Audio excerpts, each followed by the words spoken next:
Hello, everyone. Thank you for tuning in. I am Jaylee. This is JayLeesCorner, honey, and what is it, Tuesday? Happy Tuesday.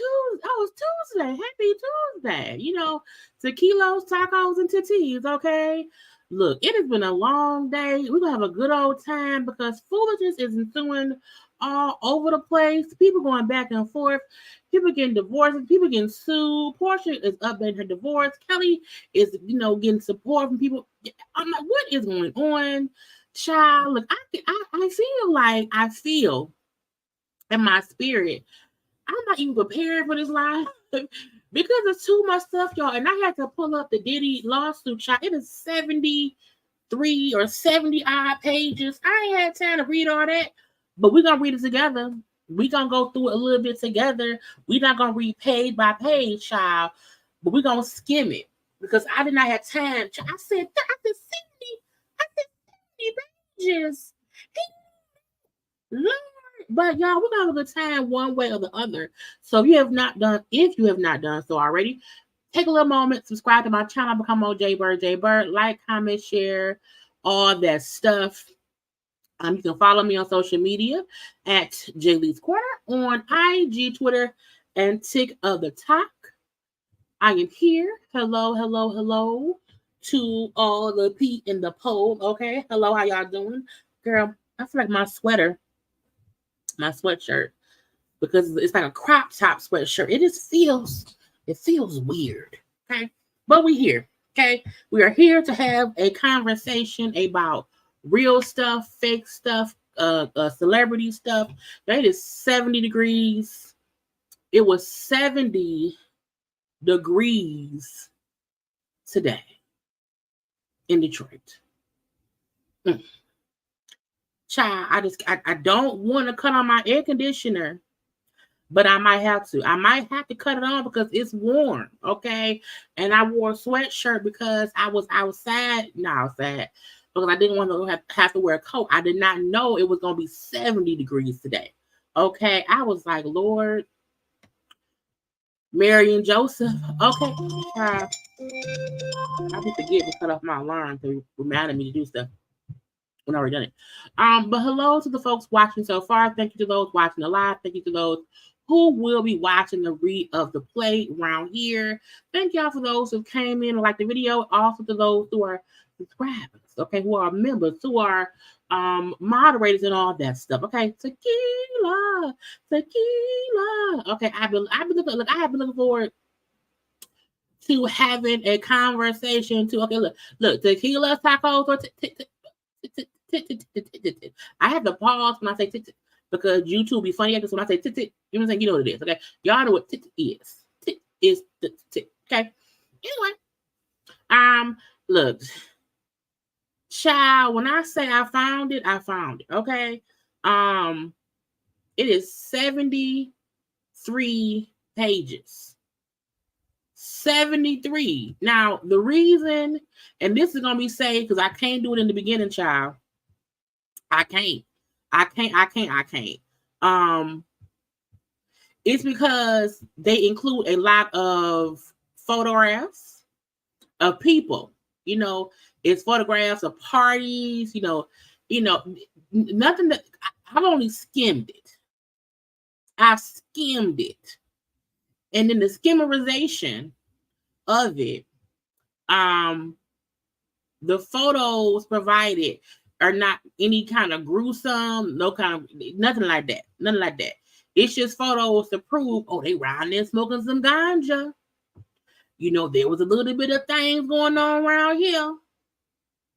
I think somebody might have drugged me. You know what I'm saying? But nothing, something called the booby trap. So a lot of it is because it's pictures or screenshots of things. So it did not have to be 73 pages, but it had to include some stuff. Okay, y'all, YouTube was being really dumb because I already see how it's knocking folks out, and I've only been on for not even 10 minutes. If YouTube knocked you out, come on back in. I can't. I don't know why it's doing that. I don't know if it's doing it across everybody's lives. I don't watch other people's lives, so I have no idea if YouTube was doing this on other folks' channels or if it's just me. However, if YouTube knocks you out of the live, come on back in because I ain't went nowhere. I'm still here. YouTube just being the jerks that they could be in the army today. Okay. But yeah, I'm still here. That's why I have to have it up on my phone in front of me so I can see when it happens. Okay. But yeah, not I'm gonna stay in the house until not you gonna stay in the house until 2025. Look, the streets is dangerous. Okay, the streets is dangerous or whatever. Margarita. Side note, delete your intro just like the intermission. I will never get old. Word on my show. You know what I'm saying? Look, my best friends, even the only time I don't use Karla's song is if I am for a car conversation because I'm on the go. So there's on the go intro, but all other times it's always my best friend's song because I love her. Okay. Global warming is globally. Okay. It is globally. I was like, Lord jeez, okay. YouTube being funny acting. And I know that. You know what I'm saying? I just keep pushing my stuff out. No matter when folks say they getting unsubscribed, they don't know I'll be on live. YouTube be knocking people out of my live. YouTube be tricked in the pen. Okay. I let it be. I come on here and I'm like, whoever here, whoever ain't. As long as the views get viewified, meaning by the time it counts to the YouTube people, I have the views I want. I want more views, but I'm leaving it be. Anyway, we're here. Okay. It's just, it is so dumb. I don't know. I don't know. I did send a email yesterday. Was it yesterday? Maybe yesterday. I don't know. My mind is blurry. Grandma, am I getting to Wendy? I hope not. Send how it knocked folk out, but I don't know why it's doing it. I don't. And because I don't watch other people's lives, I don't know if it's happening to other people. I have time to watch other folks' lives. Anyway, we here. Okay, it's weather time. It's winter time. It's summertime. It's a little bit of summer. It's a little bit of summer here in Michigan. So let's just go ahead and get into it. Because it is a 73-page thing, and I don't want to be here for 4 or 5 hours. I want to get in. I want this to be a 2 hour live, and then that's it. Okay, and then whatever I don't catch today, we'll catch tomorrow because we have time. Now I saved stuff around here for us to discuss because again, where's my thumbnail at? Okay, this is the majority of the stuff we're gonna get into around here, and then of course a few other itty things and stuff. Okay, now I want to get some because I saved stuff so weirdly because stuff just kept happening, and I just had to hit seconds. I was at work. It was a lot going on. It's 12 days. Chat, look, it's 12 days to daylight savings. Y'all know I never changed my clock before. My clock right now is still 1 hour ahead because I never changed it. The fact that in 12 days my clock will be right, I have to remind myself that I don't have an extra hour. This is 1 o'clock in my house that's like digital, and for some reason I just didn't want to change it. And I like that it's not changed. I got an extra hour. I wake up, it says it's noon. It's really 11. It's really 11. Okay, so I may push my clock up an hour to trick myself. Okay, but I'm letting it be. Anyway, let's get into the things right here. Happy birthday, happy 53rd birthday to our girl Chili of TLC. Okay, is it Rolanda? It's something. I can't think what her real name is, but happiest of the birthdays to the Chili. Okay, I feel like Chili is a person who we've always loved forever and ever and ever. Who will always love us some Chili. And she's 53. I'm like, Chili's a whole adult. She's 11 years older than me and still looks 30 years younger. Chili still looks like she's in her 30s. Okay, she still looks the same. Chili ain't never aged. Ever. Oh, thank you, Rosanda. I know it's something. But happiest of the birthdays to Chili, okay, who we need to always protect at all costs. I'm surprised that was Chili ever on a reality show? I feel like she wasn't, or maybe she was. Did TLC ever have a show? I don't remember. I don't. I feel like they did, but I can't remember. Okay. What's some other good things that we can see? Because I had some good things and some bad things. Well, this is a good thing. You know, congratulations to Don Lemon. Don Lemon getting $24 million for being fired. Not he getting that money because he was working there. Because he was fired from CNN, he got $24 million. I said, well, can I have a dollar? But no, Don Lemon, send me $40,000. Okay, y'all know my rule. I need somebody to give me $40,000. And if 3 rich people can give me $40,000, I will be immensely happy. Okay. But I'll take the 40 from one person first and then work on the other 2 people give me $40,000 after that. Okay. Anyway, I was like, you know, look, I feel like you have to put out in the atmosphere what you need, what you want. And for me, I only need like 40 grand. That's it. I'm not even being greedy. You know, I could say, give me 100 grand. I don't know. You know, give me a little 40. A little 40. I feel like anybody in the world. Because I'm a regular working person. I have a nice income. However, if somebody would just give me $40,000, a lump sum real fast, I could quit my job and I can really make my YouTube thing work. I will only want the $40,000 to be able to quit my job long enough to have my YouTube channel really pop, me put my time and effort into it, and then that's it. You know, so whenever I say I need 40 grand, I need 40 grand that would help me be able to leave my place of employment. But I need a lump sum. Okay, I need a lump sum. So I'm like, I'm like, rich people, give me some money. Don Lemon, you got 24 million, give me $40,000. That's a lot of money. But he worked there, I think, for like 17 years. He was fired, which I was like, I saw it coming. I did. I saw it coming. And so him getting 24 million out of the fireization, yes, I'm adding zation on the end of everything. Him getting the fireization money, I'm like, he deserves it. But y'all go ahead and y'all DM Don Lemon and tell Don Lemon to send Jaylee of JayLeesCorner $40,000. tell him I sent y'all, okay? But I also tell him congratulations in his money. That's a good sum. CNN be on some B of the S. CNN Don Lemon to me, but Don Lemon a problem. I mean, not a problem, but Don Lemon, we like Don Lemon,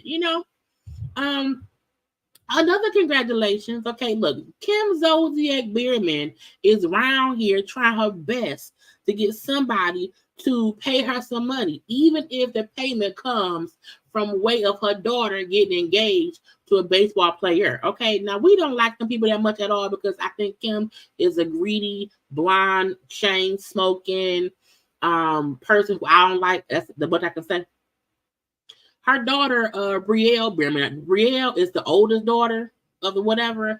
She's 27. She is engaged to 24-year-old baseball player Billy Seidel. Okay, now I don't watch baseball. I barely watch football and basketball. Okay, now she's engaged, and the part to me where someone, because she put, forever with you. Let me Google him.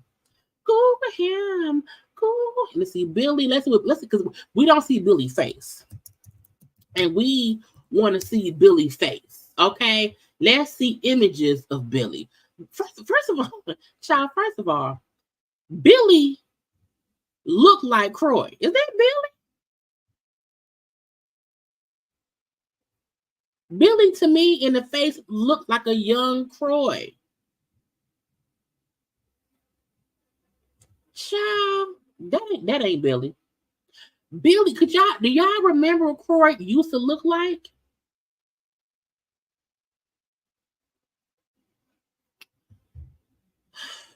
Billy, please make sure to sign a prenup.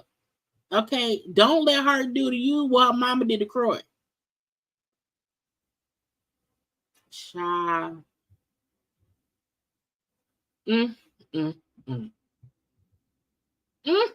Just Croy was a whole not baseball. Croy was a whole. That's a bad picture.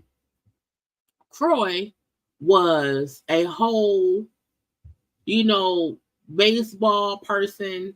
Girl, no. Croy was a football player. Am I getting the Wendy's? Croy was a whole football player. Had a nice little pension. Had, a nice little thing going for himself. Married Kim. Kim only had 2 kids. Croy literally married Kim. Kim had 2 like teenage daughters at the time. They have 4 kids. Now he broke.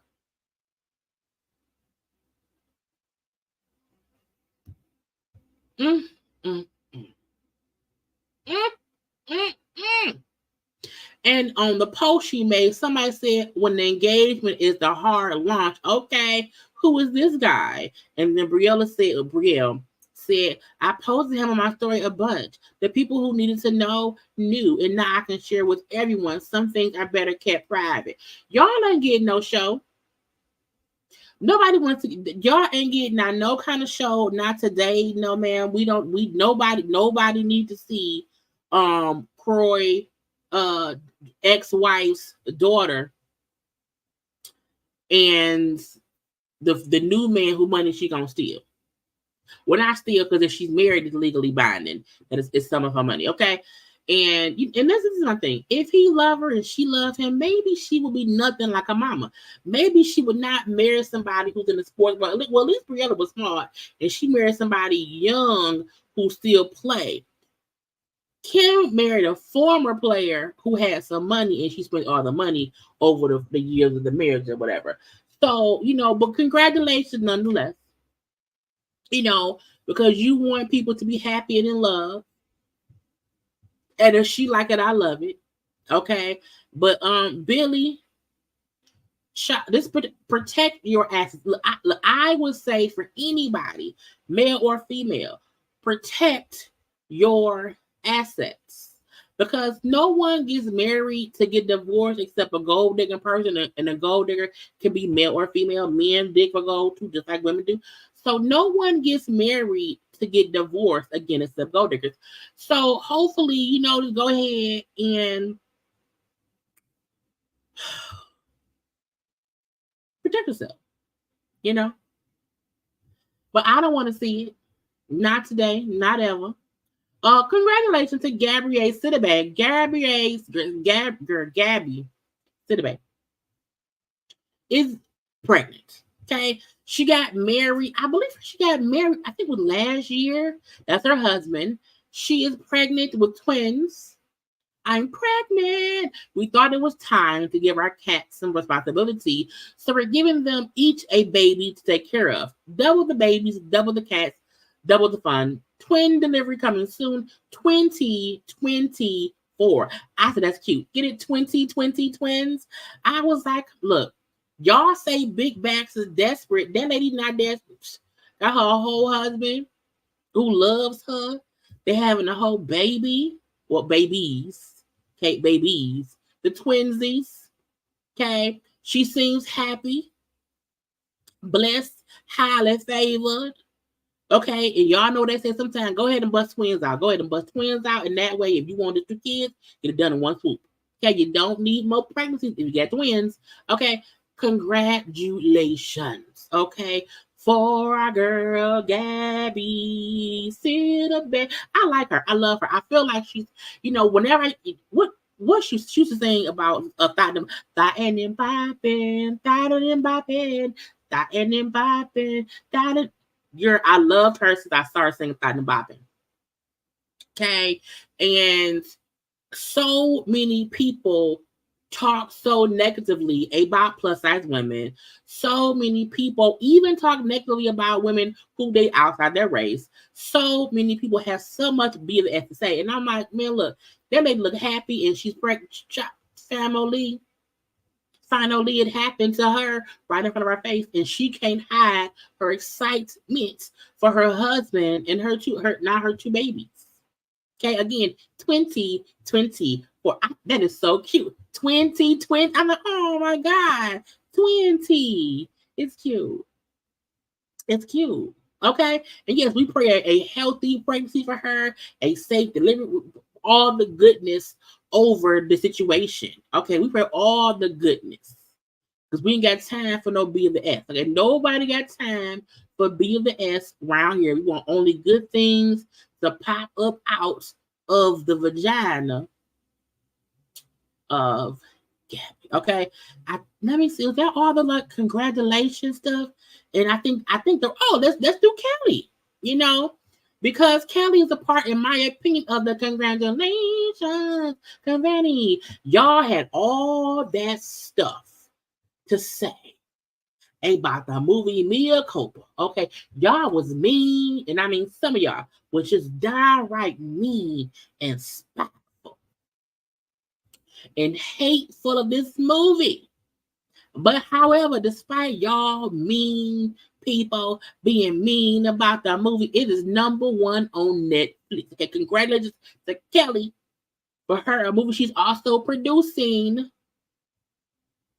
She's also a producer on the movie, being #1 on Netflix. Y'all, I feel like we see so many. Look, I don't feel like anybody has to love the movie. I don't think anyone has to be like, oh my God, it was the best movie ever. I don't think that. But the way y'all dog that movie, I was like, y'all, child. And I seen, who was it?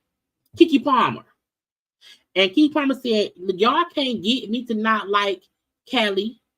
Not today. And she's like, some of y'all come, she's like, some people watch movies and stuff or watch products just to dog it. People, I've seen people, and look, some people genuinely did not like the movie, but some people are taking other folks' opinions who didn't like it, and well, so and so ain't like it, so it must be trash. I'm not gonna watch it. Well, guess what? You lost. A lose for you. I was on Twitter and I said, y'all, after it was so many plot holes, it was plot holes, and I didn't believe this part, and I can't believe this part, and why this part? And I was like, first of all, y'all watched season 18, 19, and 20. Y'all have watched 18,000 installments of Fast and the Furious sent a damn Dodge Neon into space, driven by Tyrese and Ludacris.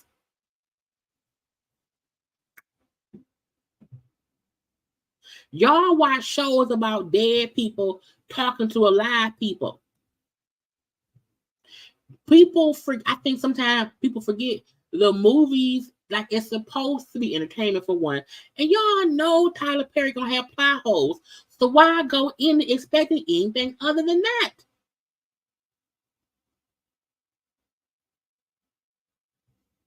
So congrats to Kelly on being in the #1 movie on Netflix. Congrats to Kelly for doing a great job in the movie. I hope that she don't get bombarded with y'all bull stuff of y'all dogging the movie. I'm happy she said, I love y'all. Thank you for your support for Mia Copa.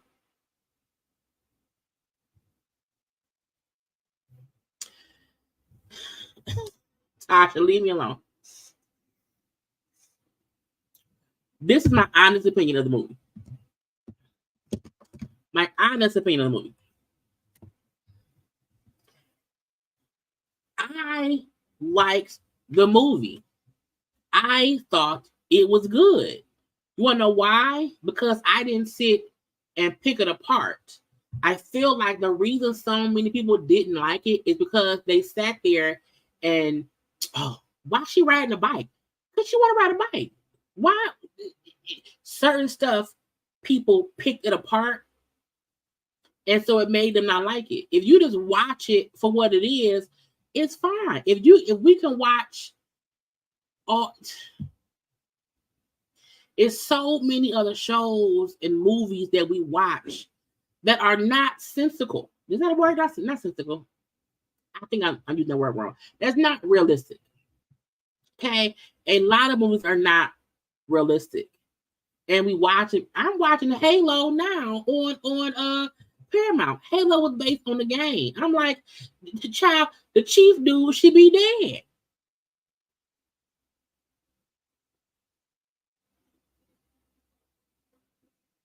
Dead. We watching Girlfriends. Maya was a horrible assistant. Horrible assistant. She would have never kept a job at a law firm like that. Never. John would have not been in love with Big Hips Marcus. We consistently watch content show. It's supposed to be entertainment. Y'all watch Star Wars, and y'all be older, whatever older be doing, okay, and the people around there. We consistently watch movies. Hell, the Hulk ain't real. Iron Man ain't real. Batman ain't real. We watch all these shows and movies that are supposed to be just nonsensical, not realistic. It's supposed to be the thing. Oh my God. He was fucking the white girl, and then Kelly. We know in real life that should not happen. In real life, no, I would not walk in and see some dude banging somebody, and then I bang him too. I mean, unless that was the plan. I'm just saying, okay? My point is, I don't like how, my back hurt right now, so I got to stretch a little bit. Okay? I don't like how so many people dog Kelly's movie as if it was supposed to be something that could not happen in real life. Anybody who feel like people don't have sex with people without protection, if people don't get that you might bang somebody who bangs somebody, it's like I don't get how people act like this can't happen in real life. And I always say, watch it for yourself and then say if you like it or not. My thing be, Kelly did a great job. Trevante did a great job. The actors in it did a great job. When people go into movies trying to be Inspector Gadget, I'm going to figure out the plot before. And if you figure out a plot too soon, it's because you're looking for the plot. Because I'm not giving away nothing because I want folks to go watch it. I figured it out towards the end, like right before what was exposed was exposed. And I was like, what? I was like, oh, because I'm not watching movies trying to be a detective. I want to, that's why I don't like folks spoiling movies and shows. Let me figure it out. Tyler Perry has been Tyler Perrying his whole Tyler Perry life. The same way Tyler Perry was in his plays, on TV shows, and other movies. It's the same premise. Why did y'all thought because Kelly was in it, it was going to be this Martin Scorsese, who's like Spike Lee, Ava DuVernay. Y'all thought it would be this immensely perfect. No, it's still Tyler Perry. It's still Tyler Perry. And even though it's Tyler Perry, I still enjoyed it. I think it was Ashley today said, she's a lawyer, but I never saw her in the courtroom. I'm like, that's funny. You know what I'm saying? Again, I'm not saying, again, I said before, it's not an Oscar-worthy movie. It isn't. But if you watch it and it's chill out and it's fine. It's fine. Okay, the sex scenes in the movie were sex sceney.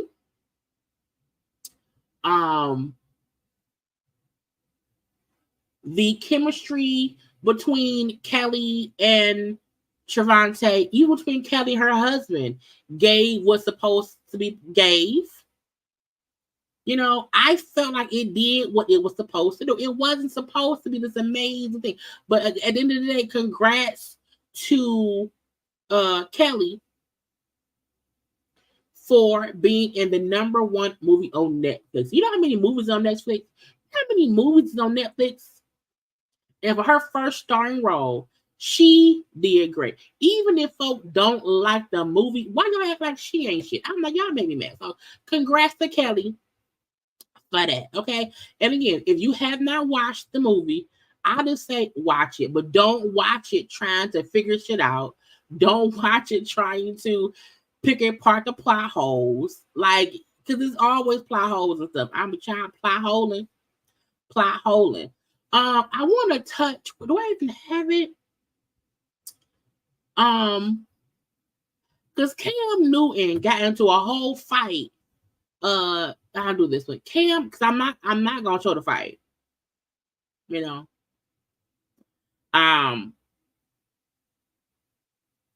Cam Newton got into an altercation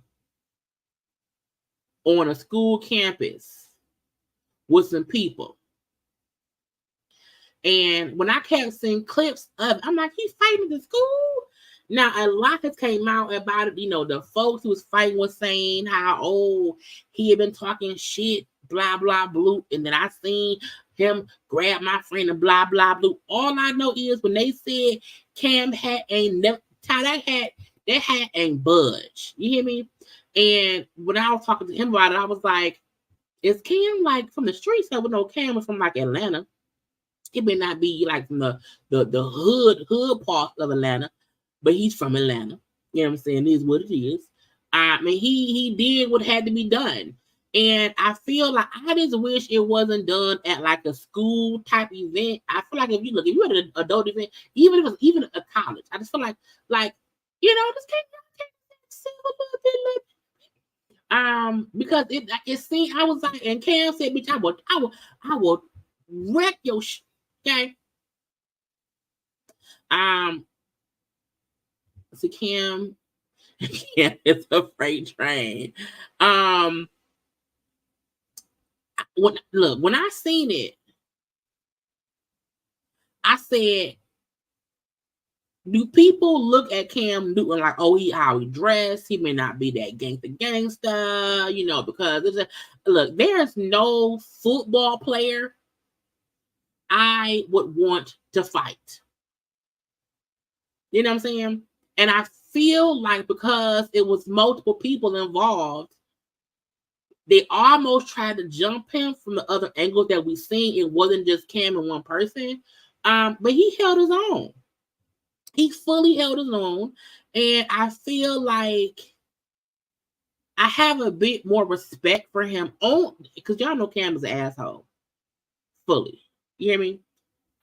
This is by the way he treat women and how he child, whatever. However, I can respect the fact that he was able to defend himself.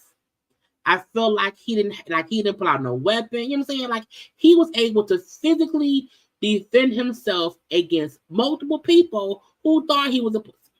Okay? Who thought he was a punk? When you have people like they try to jump that, I can't show the foot. I know y'all think it. I know y'all did. Everybody thinks it. You know what I'm saying? Even this, it's a catch-22 because if I see my people fighting, I'm not going to really jump in. However, if anybody is around, I'm going to at least toss them out the way. If I see my people fighting and they're handling it, I don't feel the need to put my hands on anybody. However, if I see anyone trying to intervene, you getting tossed immediately over a balcony. You know what I'm saying? Over something. So when I was watching it, and I'm like, oh, it's him, but on his own, having to fight at least 2 or 3 people. He's being held back at some point. He's also swinging at some point. Folks swinging on him at some point. And I feel like when the first beginning part I see of Cam grabbing somebody, like slinging them, I don't like the fact that other people then came and jumped in it and was swinging on Cam. That's called jumping. If your homie is fighting somebody, it's a one-on-one fight, sit down. Don't get involved. Let it be. Even if Karla is my, well, first of all, Karla could fight. She ain't gonna fight. However, if Karla was involved in a fight, a one-on-one fight, and she's handling it, I don't need to help her jump somebody. I don't. My place as the best friend is to watch what's going on. Because if anybody tries to intervene, I then have to put forth my Detroit strength and start beating asses all up and through. You know, that's what I want to do. Now, if my friend fighting and they're losing, I don't even feel the need to start hitting the other person. However, what I'm going to do is, again, I'm a grabber and a tosser. Because if you grab someone and toss someone, they're out the fight. So if I see my friend losing, I'm going to at least grab said person, toss said person to get my friends out of the fight. Because you're losing. You're losing. So this is how I can stop the fight without us jumping somebody. Because I feel like there's never a need to jump anybody. There isn't. Now, if my mama fight, if somebody hit my mama, I'm swinging. I'm helping. But my mom, that's because my mama wouldn't be in a fight. And if my mama was, my mama can hurt herself. But the daughter in me would instantly start fighting to where it wouldn't be a jumpization because I will move my mom out the way and then I will be fighting whoever. Okay? Period. But in this situation, you know what I'm saying? They jumped Cam and Cam still won. You know, Cam still won. And I'm like, child, it was a lot. It was a lot. You know what I'm saying? But then you also have fights sometimes when it's too much happening and no one knows what's going on and it's too many people. At that point in time, I'm swinging on everybody. I'm tossing whoever I see first. Okay? So it always depends. It always depends. If it's a regular fight, it's a one-on-one thing. I could, hey, leave it be. My people, we got hands. When it's too many people, hey, tossed out the way. Look, that's grab and toss. Grab and toss. And the reason you grab them, because people, you have to get them off their feet. If you grab somebody off their feet and it's tossed on the way, they like, what the fuck? How you get over here? It gives whoever, your friend, your people, time to get out the way. You know what I'm saying? You got the way. And you know, I've never been raised in a jumping situation. I told y'all the one time girls came and tried to jump my sister at our friend at our neighbor's house, and the parents of their house had locked me in the house, and my sister was on the porch, and I said, I kicked the door out, get me out of here, and I went outside to help my sister. The first thing I did, the first person I saw who was running up the stairs, I kicked kicked them in the chest down the porch. And the two girls who was on my sister, I tossed the one girl over the balcony. And my sister wasn't able to handle the other. Because when you jump people, it means you a punk. You know what I'm saying? You a punk. Period. Ain't no, I don't like people who get jumped. That's stupid. That's pointless. You know what I'm saying? No, you can toss. You can toss. One of the, because I'm only 5'2". I'm 5'3". I'm 5'2.5". I got short arms. But I can grab somebody. You just grab them and toss them. It's really easy. You know, it's really easy. Anyway, y'all. I am proud of Cam for being able to handle himself, him being able to, you know, no weapons were pulled. It was just a fight that happened. And he said, but not today. Now I've heard of the folks who was fighting. I don't care about none about that. I don't care about that. Okay, at all. Let's switch over to Russell Wilson. The fact that people like to attempt to talk cash shit by Russell, it don't sit well with me. I feel like when Russell got with Sierra, I do feel like there was a change in him. He first got a little bit more swag, okay? And I feel like people like to make it seem like Russell's a punk. Mainly because Russell is a God-fearing man who's married and happy and doesn't mind being an active step-parent to his wife's son, who treats his wife's son like his own. And when he was, I'm not gonna play y'all. I never know who stuff's gonna get flexed out. I don't know. Y'all see what say.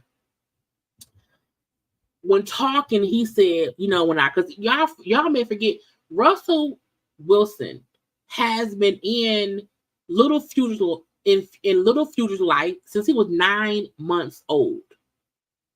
9 months old. Russell didn't come in the Future life when he was like 5 or 6. You know, he came in when that little boy was 9 months old.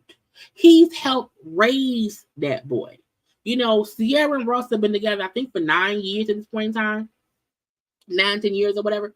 And when he was talking, like when I met her, and then, you know, I met her son, and he said, God spoke to me and said, you know, you are going to be responsible in raising him. He said, and I just knew if I'm going to be with her, I have to accept her child. I have to love. He said, because the interviewer asked him, can you give advice to people, you know, about how to maybe I'm paraphrasing, but like, you give advice to how you can, you know, parent your own child versus parenting your a stepchild or whatever, and I'm paraphrasing or whatever. And Russell said, you have to love every single child as if they're your own. And his point was, there is no different way for me to be with Future because I have to treat him like my own child. And when I think about how people talk shit and say Russell ain't Future daddy, I'm like, on what world? Is he not Future's father figure? He is. This ain't Monique and Uncle Daddy's son. When Monique told her son that, my husband can't treat you or he can't call you son because when you were growing up, he was your uncle. Well, bitch, I didn't ask you to marry Uncle Sidney.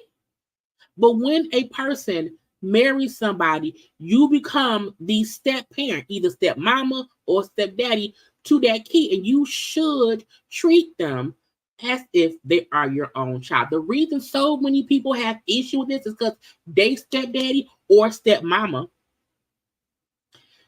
treated them differently. They never acted as if you are my child too. And the fact that he's like, when I met her and I met the son, I knew God told me like I'm gonna be responsible for raising him. Because that's what you're supposed to do when you get what's the matter with kids. It doesn't mean that you are going to take the place of their parent who's alive and breathing and walking. Because we all know that Big Future is alive and well. However, he not in that little boy. Sierra has primary custody of Future. Even if Big Future gets little Future, let's say every other weekend, that still means in all other times, Russell Wilson is his father figure in the household. And when people are the parent figure in the household and treat you like fucking Cinderella, you become a goddamn maid and you start to it spirals. It's the evil step parent who wants to treat the kid that was there before them badly because they didn't birth that child. And Russell, to me, is an example of you have to love every single child as if they're your own. And he said, yes, we have 4 children. We have 4. He doesn't separate. Yeah, we have 3 plus 1. No, we have 4. So every time people like to talk cast stuff about Russell, he's corny and I can't believe and he isn't Future's father, he is. He is. And until you know, y'all know me, the one I speak on as my dad was technically my stepfather, but I don't no, he was my dad. I don't ever recall him saying to anybody, this is my girlfriend, kids, these are my kids. All my memories of when we were being introduced to these are my kids. Because you have to get to that point. I'm not saying on day 1 you say that's my child. No, but you grow that relationship. You become that parental figure in that kid's life, so they feel the true meaning of, oh, that is my father. They don't feel no separation. And I said before, I said, just because your mama did your mama boyfriend who did not accept you, don't mean that's how Russell should be about Lil Future. And you can tell by some folks' comments when they have conversation about Russell that they have messed up parenting situationships in their households. And that's crazy. Insane. So if y'all don't know, child, I can't see Sierra and Russell divorcing. They seem so great and not perfect. They seem great together. I feel like even if they did ever divorce, I still feel like Russell was still like, that's my child too. He not gonna put no Ralph and say, well, no, the one we had together is mine. The extra one, I get, you know what I'm saying? It won't be that. because they're a unit. And that may be why they're so successful as a family right now, because we know things happen in life. However, it aggravates me how folks try to come. I'm like, Russ ain't did nothing to nobody. Russell had a white wife, got a divorce from that white wife, you know, and then came around here and got with Sierra, got all his swag, okay, became a father figure, and I feel like even his aura, his brand, everything to me for Russell grew once he got with Sierra because they were equally yoked. He got better because of her, and she got better because of him.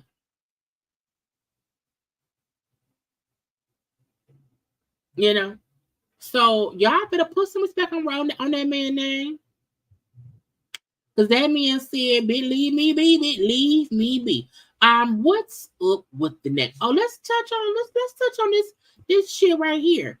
So y'all, I am a firm believer in you let stupid people be stupid. You know, let stupid people be dumb or whatever.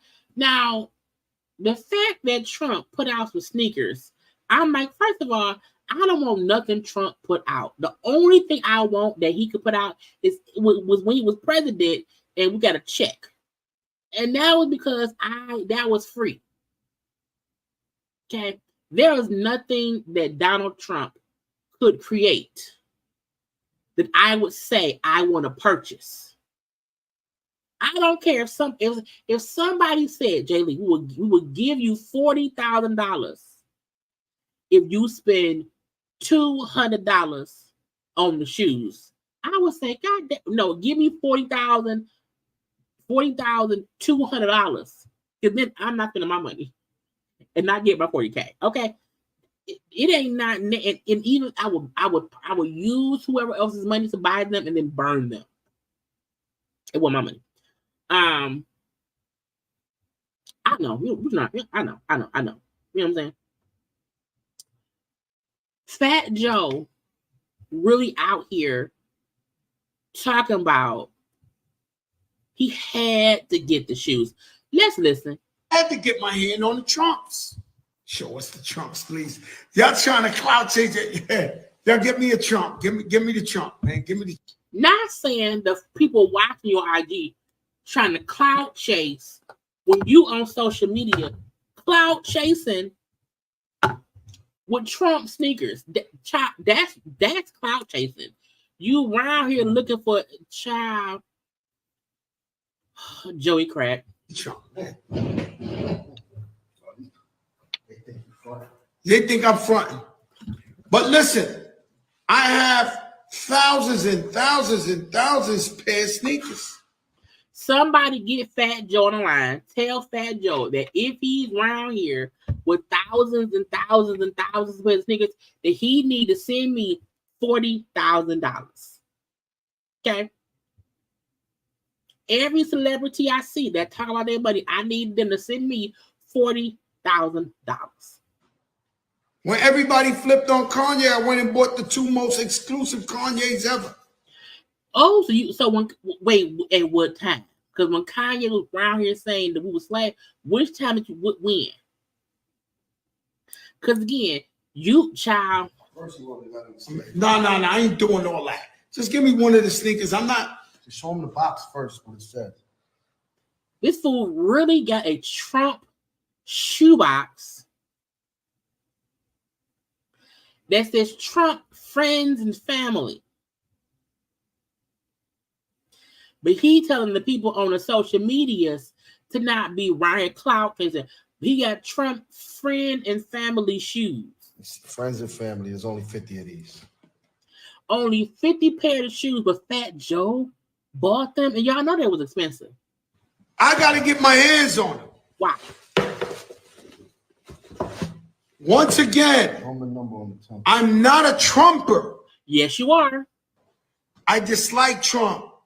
No, you don't. I'm not voting for him. Not now. Are you sure? Never. But I'm a sneaker collector into the art So I had to find these. I'm not a slave owner. I just had to collect some slaves. You know, I don't support slaves. No, but I had to get me some. I know sneakerheads buy all kinds of sneakers because they will appreciate and value later on, blah, blah, blah.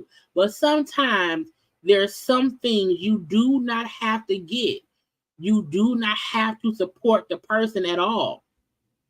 So to say, I don't support him, I'm not going to vote for him, but I had to buy shoes after they said people will support Trump because why? Black people or minority, because I think Fat Joe's like this Dominican or whatever. They said because he bought they like shoes. And what did Fat Joe go and do? What did Joey Crack go and he goes and leans back and get him some Trump 2024s. Now the mayor's gonna call me. Everybody's gonna call me and say, you wilding out, Joe. Why you got the Trump? Look, mayor's the first one. Joe, I'm a sneaker collector. So anybody who makes sneakers, you gonna collect them? Oh, he's Puerto Rican. Okay, Puerto Rican. Puerto Rican. It's just that's stupidity to me. To say I don't support that person, I would not vote for that person. However, I'm gonna buy their shoes. I'm gonna go on my YouTube, on my IG, and show the shoes. Right, prove the point. They kept on saying people will get the shoes. People will support him by getting his shoes. You are supporting him. By getting his shoes, you're putting money in his pocket. If they only made 50 pair of those shoes, you spent a whole lot of money on that shit. Stupidity times 10. Stupidity, infinity. Okay. What shot is so much stuff. I gotta be sure. Let's do some random stupidity things, okay? And then we'll do a little like the video, then we'll get into the other things. I saw this and I said, people are dumb. A California doctor refuses to vacate $16 million cliffside mansion despite several warnings of landslide sending home into the ocean. Now, the reason I said this is stupidity laced is because I felt like, one, why do people build houses on hills? Now, I want to skip on over to where, these are, aerial pictures of the houses. What possesses people to build houses on the ends of a cliff?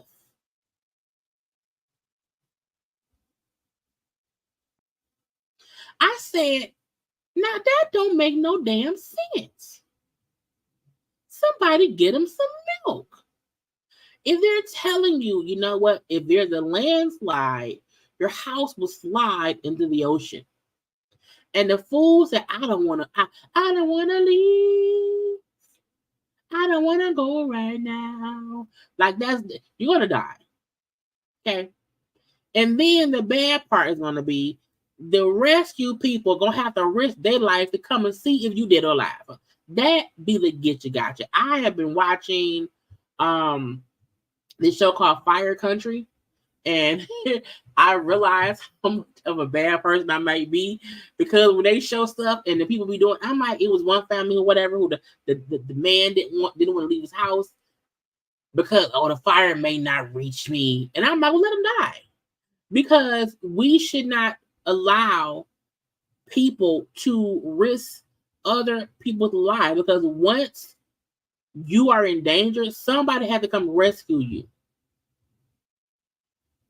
And so for me, if you around here with your house dangling on the edge of a cliff, then if you want to go meet Jesus, go meet Jesus. But I don't feel like anybody should have to risk their life to come save you when we told you ahead of time you should leave.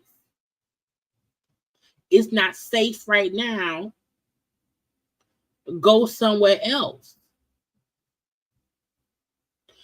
I said, well, maybe again, if he wants to meet Jesus, let him meet Jesus. Jesus is always up there with open arms. You know, if you want to come on inside, he'll say, come on inside. Okay. So I said that was some stupidity, in my opinion. Other stupid things. Okay. But I said, what the hell?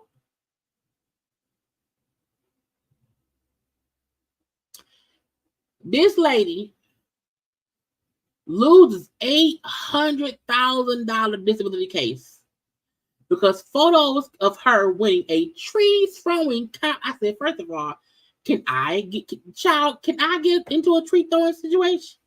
I can throw a tree probably. Child, she's over in Ireland. She lost more than $800,000 in an injury lawsuit at the photo service of her partaking in a Christmas tree tossing contest. Okay, 36-year-old Camilla, who sued RSA Insurance after a 2017 car accident caused her to have debilitating neck and back pain. That she claimed the pain prevented her from holding down a job for 5 years. Because y'all know when I had my car accident was in 2016. I didn't get my little settlement, until like 2 or 3, like maybe 2 years later. So it takes time. You hear me? So you have been riding, not working for 5 years. Okay, sitting around, I can't do nothing. So she was eventually awarded payments, okay, and argued that her previous and future lost income totaled more than $500,000.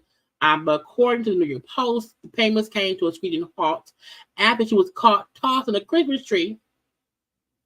A local newspaper stumbled upon the photo from 2018. So a year after her car accident, a local newspaper stumbled upon the photo of from 2018, which was a year after the accident. Child, and it says it is a competition that involves people throwing roughly a 5-foot spruce tree as far as they are able to toss it.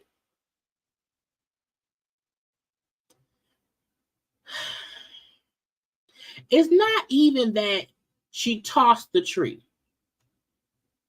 It's the fact that she tossed the tree on camera.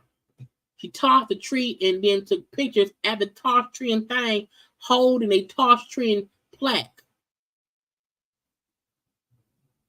Man, was your back and neck hurting that day? Again, stupidness should not be rewarded. Okay? Stupidness should be like, sir, no. Ma'am, no. This fool right here, no. Okay? This fool right here, feds charged a Metro Detroit man after he robbed 3 banks, but posted pictures with the money in the same clothes on social media. You robbed a store and then posted the shit on social media.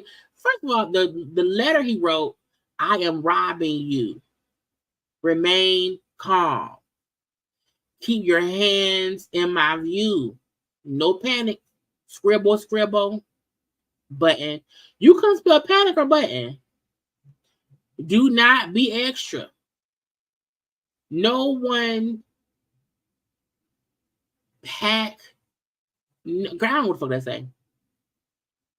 Okay, I don't understand. I'm like, you didn't have you can type this up. You wrote the letter. Stupid. Okay, dumb. Robbed 3 banks here. Okay, so federal crime banks. The first robbery happened on December 19, 2023, around 2:47 p.m. at PNC Bank in Hamtramck. He gave him a note. Okay, the first time he got $2,900. He left that bank and went to another store without his mask on, which helped the police identify him. Stupid. 24-year-old Glenn Pack. Okay, then on to 2/24, around 1:15, he robbed the Chase. Okay, here in Harper Woods. Say, letter, I want some money. Give me the money. Give it. An employee noticed the guy or whatever and the clothes. Okay, the clothes, we know who he is. The third one happened on the 12th of January. He robbed a PNC Bank in Hazel Park. Just stupid. The second time he got $4,400. You're dumb. You're dumb. It was on social media posting the money in the.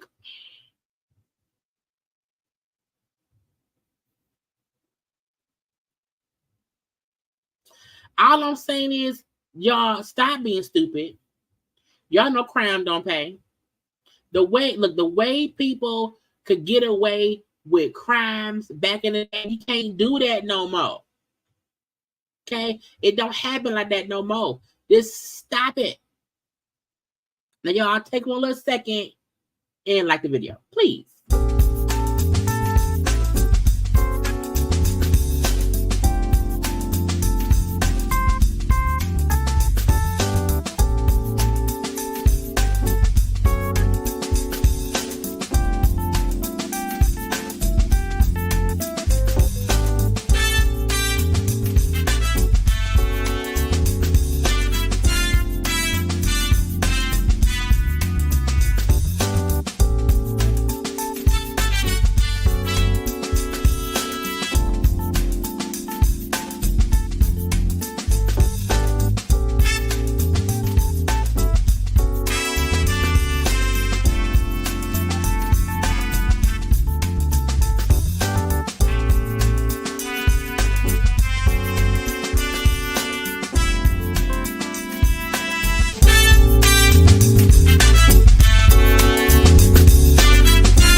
And we're back. Okay, hopefully you did what? Like the dang video. Child, let's get into the craziness that is social media and these peoples. I want to start with I'm gonna do Tisa first. Reesa Tisa. Reesa Tisa, who we know, we're not that called. We'll do it. I'm gonna do it in pieces. Okay, Reesa Tisa. Reesa Tisa. Reesa Tisa, who did the 50-eyed TikTok thing about her life and the peoples and the crazy legion of it all and whatnot. Child, it's not going away. Okay, her name is all over social media. It is viral and trending in all sorts. She keeps putting up more updates and this and that. I know one thing that she brought up was people saying how much she made on YouTube and how that's been exaggerated, that, you know, when she first started trending, she wasn't monetized on TikTok. She then got monetized on TikTok and then got blocked from making money because she had re-uploaded stuff or whatever. So it's like, you know, it's not true. She hasn't made $1 million or whatever. The amount of money that it's alleged that she made is not true. And for the next like 25 days or whatever, she's not even in the program to make money on TikTok. Because again, she re-uploaded some stuff that's against the program rules. Now, she then talked about the ex. Now, I follow her on TikTok. I'm gonna probably unfollow her on TikTok. I feel like it's just too much, in my opinion. I feel like once she's smart, she is monetizing and making money, and like I think she's at like 3.3 million followers on TikTok. She's still getting hundreds of thousands, if not millions of views. But I feel like I'm just tired of this shit at this point in time. I feel like Legion is a crazy person. No one believes him. You know what I'm saying? At all. But I feel like I want to get off the roller coaster. Now, the ex is saying he wants to possibly take legal action against her for defamation because of what she said. He said he works in PR and it's hurting his job. I was like, "Sir, you really working?" I don't believe you. I said, first of all, she never said your name, so you can't sue her. I mean, I guess she gave away enough things for folks to try and find him, but that ain't her fault, if you ask me. I feel like you got out of the relationship. You got out how you felt, what happened, and we don't need to, like, child. I was on TikTok and it's like, I talked to his cousin, and the cousin said the brother wanted to talk to me. Okay, so the brother called my friend, and my friend is a lawyer, and my friend is talking to the brother, and he had to verify, if it's the brother. Okay, and Chris, the brother, verified it was him. And so I called Chris from my personal phone. And Chris wanted me, and Chris is the brother, okay? The brother I talked to. And Chris wanted me to update you guys. And this is the update, okay? Chris said that he has not talked to Legion, okay, since the father's funeral, okay? I had to the mom's, it was the father's. And he said that, okay? Chris also said that his parents, the mom and the dad, had tried their best to help Legion. Okay, back then they had got him medication. He was diagnosed with schizophrenia and he was bipolar. Okay, and they helped him. Okay, but when Legion became an adult, he started to not take medication. I didn't know this. I didn't know this. Okay. And Chris wanted me to update you guys. Okay. Chris told me to say this. Chris said, to say this to the people in Baltimore. The goose is loose. It was either the goose is loose, the cap is loose, somebody loose. I don't know who. Okay. And I felt like, in my opinion, you got out of that marriage for a reason. You are putting yourself back into the foolishness that is Legion. If you are consistently updating us with shit he said, his brother said, the cousin, bitch, I'm not bitch. I'm sorry, not bitch. I don't mean bitch, okay? What I mean is, y'all were not married long enough. You did not know his family enough that now that y'all are divorced and been divorced since 2021, there's no need for you to be in active communication with his family. There's no need to update shit. And I feel like you made your pain public, and I get that. But now I'm like, child, get me out the group chat. Get me out the group chat. Now she wants to tell more stories, fine. But I'm like, you need to leave Legion and his family out of your life. Do not allow him to suck you back in. Because that's what child TikTok. I feel like, stop playing music. Please don't stop playing music. I hate TikTok will just start playing fucking music. Okay. I feel like every time she updates stuff, every time, child, I just want to show y'all. I am Reesa Tisa. I am the creator of the Who the Fuck Did I Marry series that has been all over TikTok. How fast I forward? do realize that this series has gone completely viral, but I'm happy to see that people are having conversations about it. I'm happy to see that people are watching it, but more importantly, I'm happy to see that it is helping someone, even if it. And I'm like, ma'am, I just need you to leave Legion and his family out of our face. Okay, get them out of our face. This right here, this one, this is what it was. Okay, Who the fuck? This has how many views? Let's see. 13.1 million. Who the fuck did I marry? New update. Today is Monday, February 26, 2024.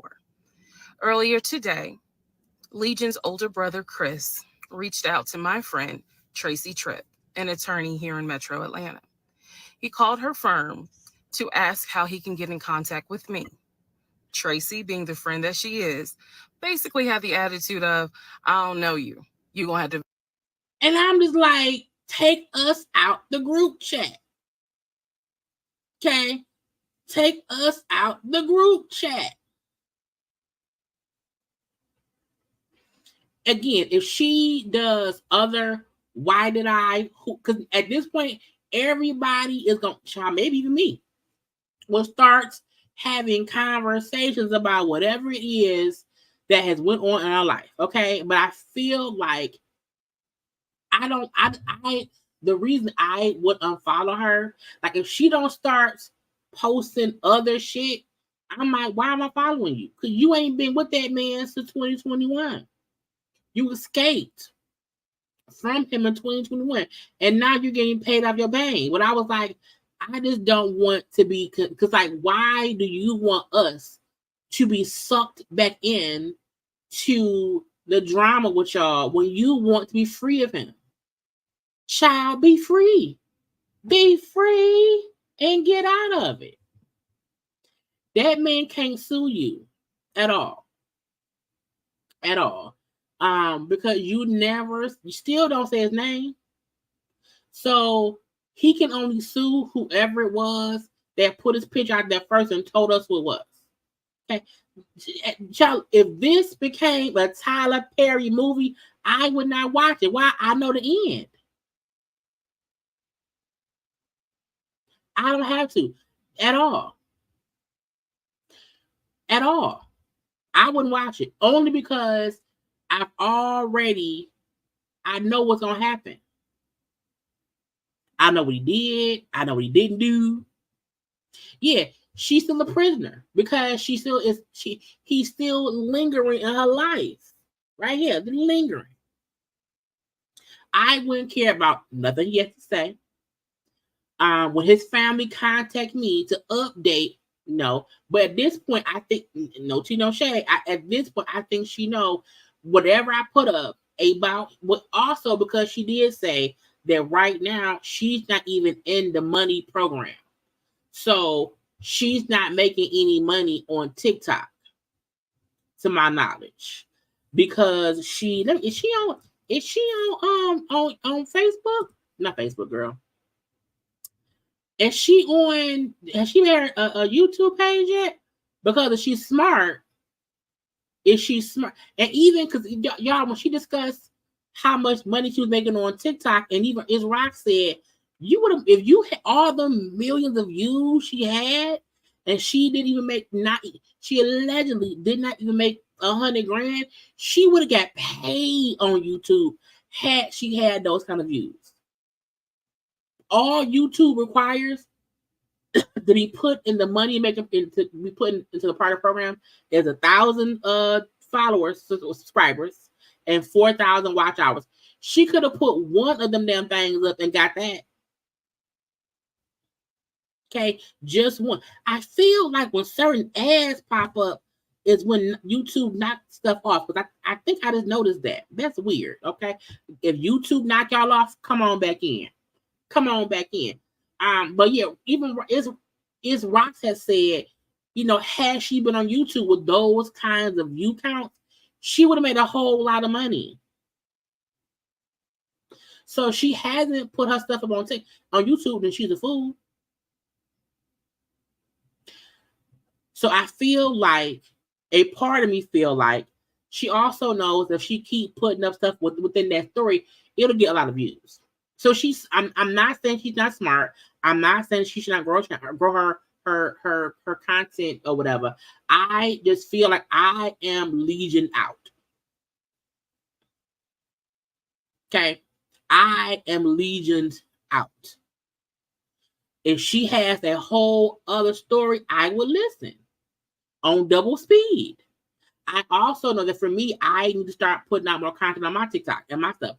So I'm like, I know that myself, because you never know what will grow and go viral, and blow up. No, because she did not know this would blow up to what it was. She was just talking.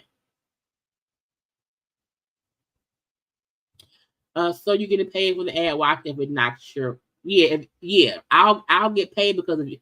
Yes, technically, but it's just like yes, I'll get paid if you watch a part of it. Yes, I just don't know why it looked like it's knocking people out and it's just aggravating. She talked about that.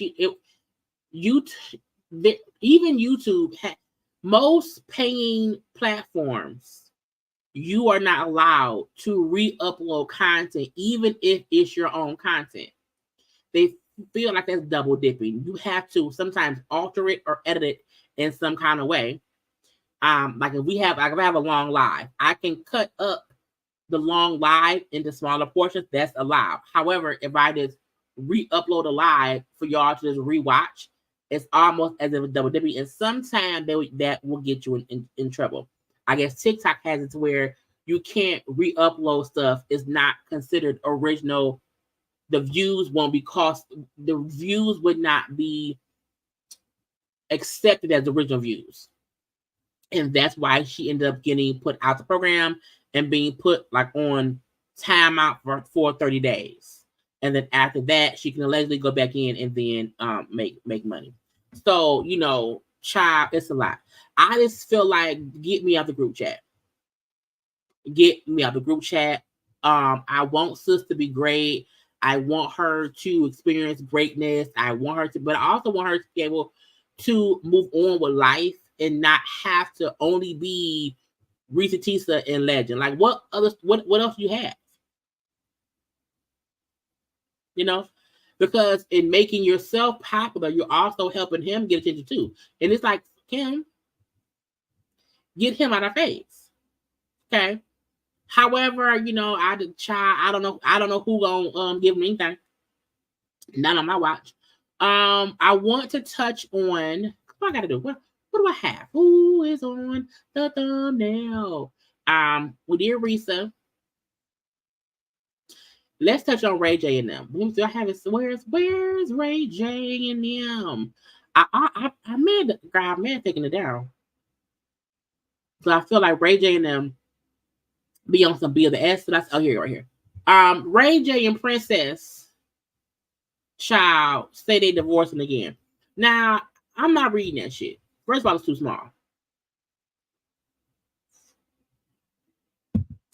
And I feel like anytime somebody is seriously doing things, if you make the thing too small, I don't want to see it at all. Wait, hold on. So when a YouTuber reshares their videos is in case that bad. Not necessarily. We can not. It's hard to gauge. It's hard to gauge.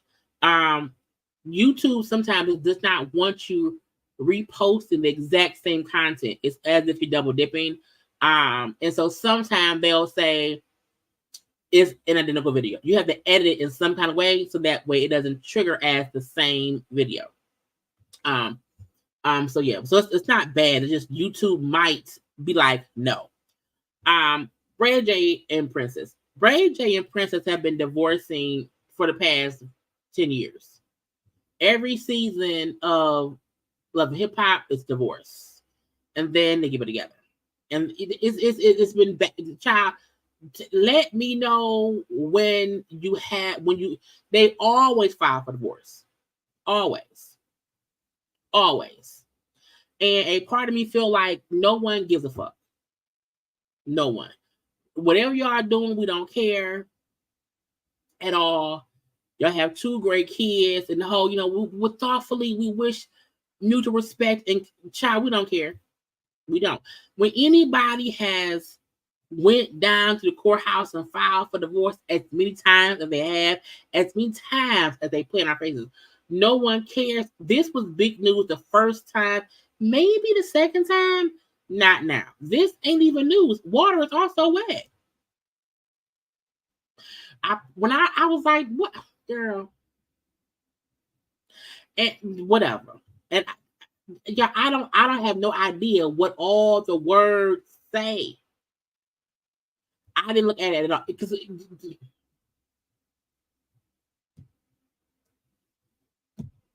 I don't care. Because why divorce now? Ray J been a cheater. Y'all been falling out. What's the point of divorcing now? I don't get it. So again, if the actual divorce, if a divorce is actually granted, if they stop living together, if they stop, let me know then. But announcing y'all filed for divorce, y'all, so what? Y'all always divorcing, always, consistently isn't happening. So get out my face, okay? Jam Master Jay. Now, some of y'all may not be old enough to remember Jam Master Jay. I hope y'all do know he is. He is, of course, a part of Run DMC. He was murdered back in 2002. And I remember hearing about it. Like when the news, I was like, what? Because it was and I'm like, he's a fucking DJ. I was like, wait, that? You know what I'm saying? So I remember when it happened because I was 20 at the time. I was 20 in 2002. It was a big thing. Like, why would somebody murder him and blah blah blah? The fact that his godson and a longtime friend of his were found guilty of the murder. Carl Jordan Jr., 40, who was Mr. Mizell's godson, was charged with he shot him back in 2002. And this is Ronald Washington, who's 59, a longtime friend of Mr. Mizell, carried out the killing with the godson. It was motivated by revenge because they had been cut out of a lucrative drug deal. Now, I had seen this post where the police in them said, the U.S. Department of Justice said in the press release, as proven at trial between the 1990s and 2002, separate from his music career, Mizell, which is Jam Master Jay's real name, Mizell was involved in arranging for the sale of kilogram quantities of cocaine in the Eastern District of New York and elsewhere. In August of 2002, Mizell acquired approximately 10 kilograms of cocaine on consignment from a supplier based in Cali. The cocaine was intended to be distributed in Maryland by Washington, Jordan, and other co-conspirators. A dispute happened between Washington and one other co-conspirator in Baltimore, resulted in Mizell cutting Washington and Jordan out. So cutting his good friend and godson out of the deal worth almost $200,000. And for that reason, they killed him. I said, what?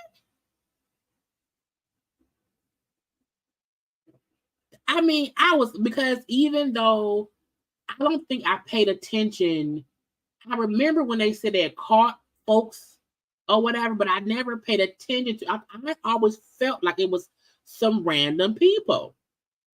And to find out, not only was it like a friend, a godson, and a close friend, the fact that it was also over a drug deal, the fact, I was like, first of all, I was like, he was also doing, but this also to me shows how we think rappers or people or whatever has like all this money and they're rich And he around here having to do, drug deals and whatever, And I was like, Lord Jesus. Now him, around here, moving around the cocaine, it is what but that don't mean nobody to take your, that don't mean, don't take no lives. Don't do that. So they will be sentenced later on. But right now, they both been found guilty. Okay. The godson and the good friend. Insane. 40-year-old godson, 59-year-old good friend. Shower friend like that, you don't need no fucking enemies. You don't need no enemies. And to me, look, it is never worth it to take somebody's life because of some child. Look, do like me. This, hey, can I get $40,000? I need $40K. When right now, it ain't worth it because now that man is gone. Y'all gonna be in the jail of the jail, okay? All up under the jail, okay, for the rest of your life.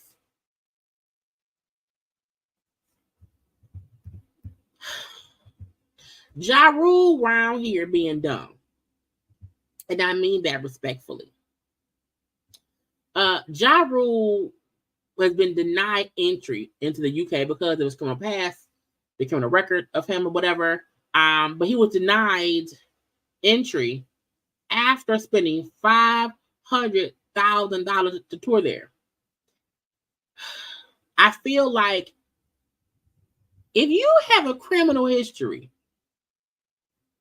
and you are trying to go globe-trotting around the world to tour, shouldn't you make sure you can go there? I feel like if I had a criminal past, if I don't have one, if I had a criminal past, I feel like I will always need to make sure I'm allowed to go somewhere before I spend money to go somewhere. Okay. Now he commented and said, I'm so devastated. I can't believe the UK won't let me in. I spent $500,000 in production of my own money to put this tour together, only to be denied entry days before my shows. This is not fair to me or my fans. These venues are 85% sold, and now I can't come. The UK is one of the few European countries that restricts entry to people with criminal records. In general, you will likely be denied entry if you have been convicted of a crime punishable by 23 months or more under British law or served more than 12 months in prison. This shit. I said, well, sir, if you know that, if you don't know by now, why would your child video cracking up? Okay, cracking up about it. I feel like whoever put this, that was the first question that should have been asked, because he has a criminal past, and you are going over yonder. So he wasted of his own money. He wasted a lot of money. Never, don't do it no more. Don't do it no more. Because that's child, I'll be pissed. Upset. Let's do, where's Porsha? Let's do Porsha and them. Porsha. Child, Porsha and Simon. Porsha filed for divorce. Porsha, like, look, don't you destroy no personal financial records or whatever. Don't do it. Judge, enforce the prenup. This to me means, because a lot of folks is asking, is it a setup for her to be a storyline? Is it fake? And whatever. And I'm like, no, I feel like the fact that Porsha filed for divorce, for one, and she's like, don't destroy nothing, enforce our prenup. And allegedly, the prenup says both parties keep what they came in with. Okay. But the fact that, per page 6, Porsha's warning her estranged husband, Simon, not to destroy, conceal, or alter any files about his finances. According to page 6 of court documents, the returning House of Atlanta star demanded that Simon maintain spare financial records or statements, all income records, all tax records, all expense records, all recordings of evidence reflecting relevant conduct by either party or risk facing sanctions. Meaning, don't you try and delete nothing, because I will not be held liable. Not today, not ever. And it says she also revealed that she and Simon signed a prenup. They signed a prenup days before the wedding, okay, which sets forth each party's separate property interest and marital property interest will be kept. But she do want Simon to pay her legal fees. And I said, first of all, pay my legal fees too. Pay my legal, because they was married on, I think it was the 22nd or whatever in November. It said that they're living in a bona fide, they're living in a bona fide state of separation. And Porsha said the marriage is irretrievably broken. There are no prospects for reconciliation. I was like, what the fuck happened? Because I just feel like this isn't no little, oh, we're gonna be like the fact there's no release that, you know, we're gonna be great friends. It just did not. No, it's like we're divorcing. I'm divorcing him. I am divorcing him. And he got to pay my legal fees. He can't destroy no property, no files. And I think because she is probably finding out he got issues, money issues, and she does not want to be held liable. She wants all T's crossed, all I's dotted. And I think a part of that includes her not wanting to be holding the bag with, we owe some people. Well, no, you owe some people. I don't owe nobody. Now, the fact that Simon today was around here looking at a bad new car. I said, Simon, stop faking it. Simon, this is Kenny. What's up, Kenny? Pleasure to meet you. I think I'm probably gonna get this baby here. Oh, fantastic. The thing say, thinking of getting my first electric automobile, the Rolls-Royce Spectra 2024, the first of its kind. What you think? Should I purchase one? Can you just, he wants to drive the demo. Yeah, here we go. Yeah, let me drive the demo. Oh, this is the demo. But I think this color is overdone. And the interior is overdone.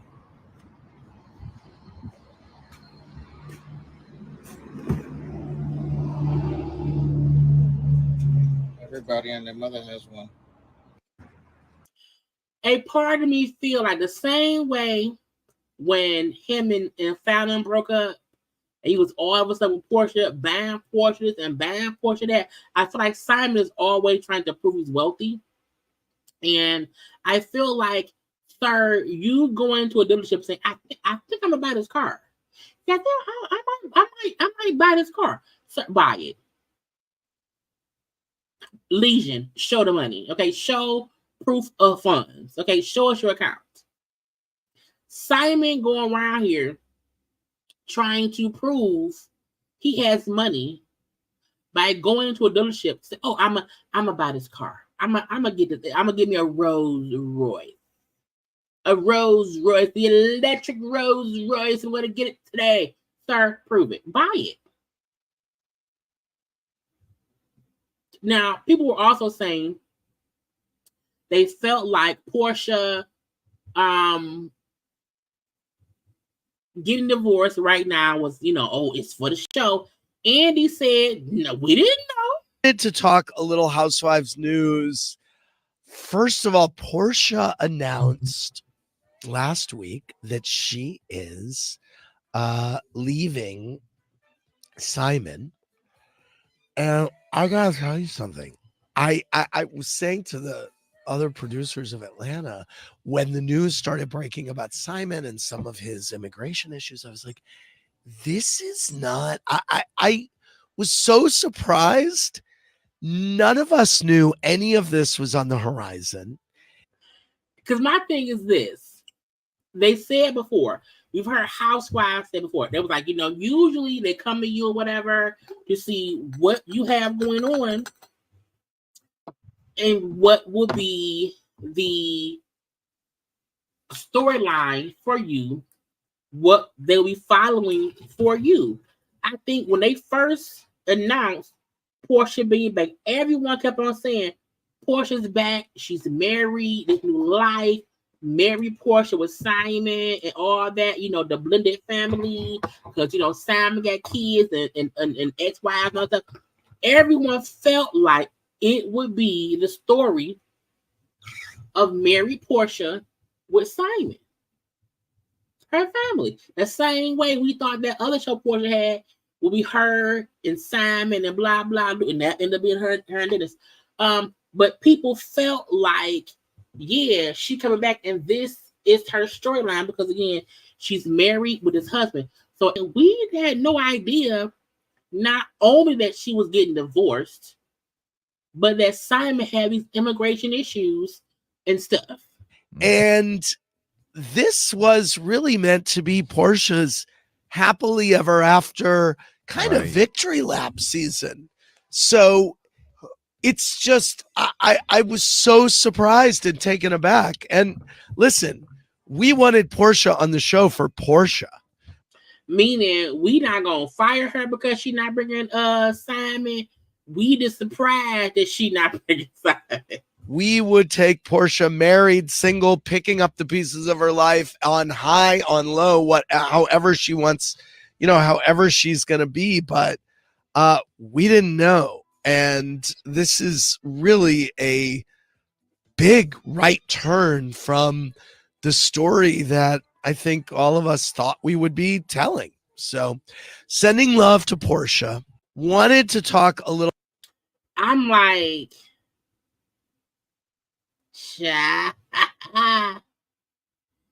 oh, because it's like, I don't think we expected Porsha to fire because, again, even on look, Porsha might have been playing chess, not checkers, the whole time because there was no inkling of any kind of issue between her and Simon. So it also brings into question, was Porsha around here just playing happy wife, happy life, knowing I'm going to divorce this man soon, blindside him all over there, okay? And, I do, it's shocked and dismayed.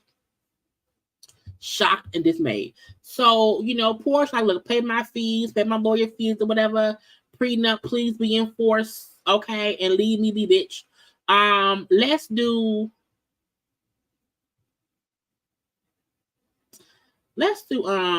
what's these people's names? I'm trying to find the stuff with Charlamagne and Maddie. I'll put this up. So, child, y'all know, let me be sure. Let me look at my thumbnail. Yeah, I'll do Maddie and them, then I'll do Wendy, and then we'll get to Diddy. The Breakfast Club, Charlamagne, Just Hilarious, TsMadison, all circling around the Reesa Tisa stuff. We know last week the Breakfast Club covered the Reesa Tisa thing. Just Hilarious is the gossip person on the show or whatever. And while discussing the show, Charlamagne said, "Oh yeah, it sounds like big back behavior that caused her uproar recently." TsMadison said, "Oh, we're gonna ride at dawn on that bit." Okay, Kate was facing, and then on today's episode of the Breakfast Club, Just Hilarious made it seem like, oh, Charlamagne, TS threatened you. You know, she threatened you and you couldn't dare say that to her. You know what I'm saying? In my opinion, I still feel like Charlamagne was dead ass wrong for him trying to saying that desperation is big back people behavior or whatever and all this shit. I can't stand when anybody tries to make it seem as if plus size folks around here are the only ones going through A, B, C, D, F, and G. And that's not true. And that was the only issue in what he said to me, was he tried to make it seem as if only bigger people go through issues like Reesa did. Okay? When Jess then made it seem like when Maddie is threatening Charlamagne, and Charlamagne was like, I thought it was a joke. And Jess kept pushing the issue. I do feel like Jess has an issue with Maddie. If not with Maddie, Jess has an issue with the way Jess feel about trans people. I do feel like she think they have an unfair advantage in how they express themselves. I think for that reason, she will always call out what they do. I think that's her issue with Maddie. I think she looks at me like, well, you trans, don't call me cis nothing, and blah, blah, blah. I do feel like that Just Lears tried to make this be a trans person threatened somebody, and if somebody said that about her, it'll be a big up to do, but no one cares. I do feel like Jess was pushing that narrative today. I do feel like Charlamagne did not feed into it, even though Jess kept trying to push that statement. Maddie cussed her ass out. I cussed Charlamagne out this morning because I'm like, stop the bullshit, okay?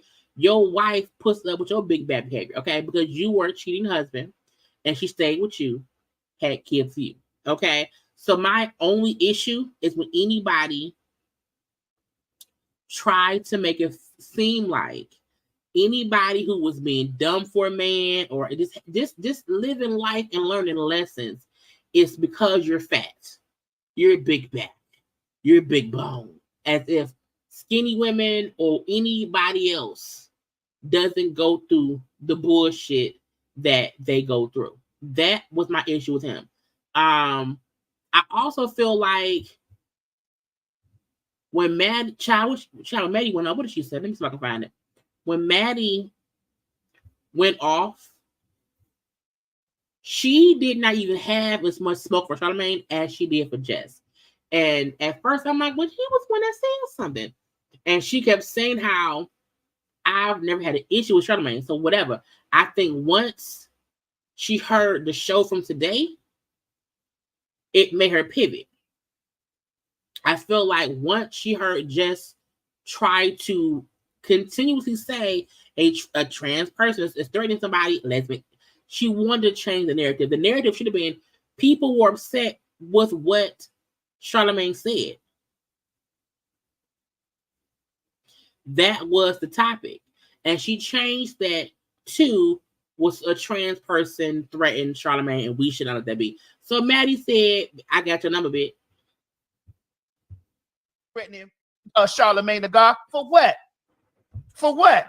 See, the thing about it is what all the people over there that want to jump on your pussy lips. Oh Lord, that they're sitting here because I'm a tranny. They want to sit here and overlook the fact that you as a woman who just almost a year ago, if it not was a year ago, was calling for men to protect us. Men to protect us. And then you sitting right next to a nigga who's talking about a woman, bitch, and you jumped in on the bandwagon, help dragging her. And that was the reason that people were upset.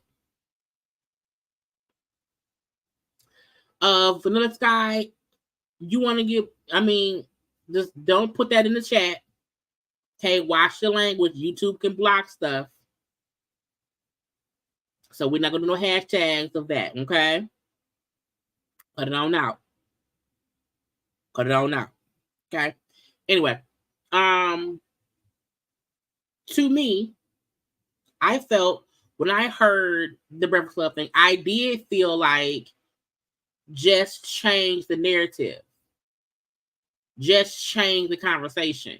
Maddie was saying, stop talking about big back behavior as if only plus size women are, it's okay, Vanilla, only plus size women have this issue. That was the point.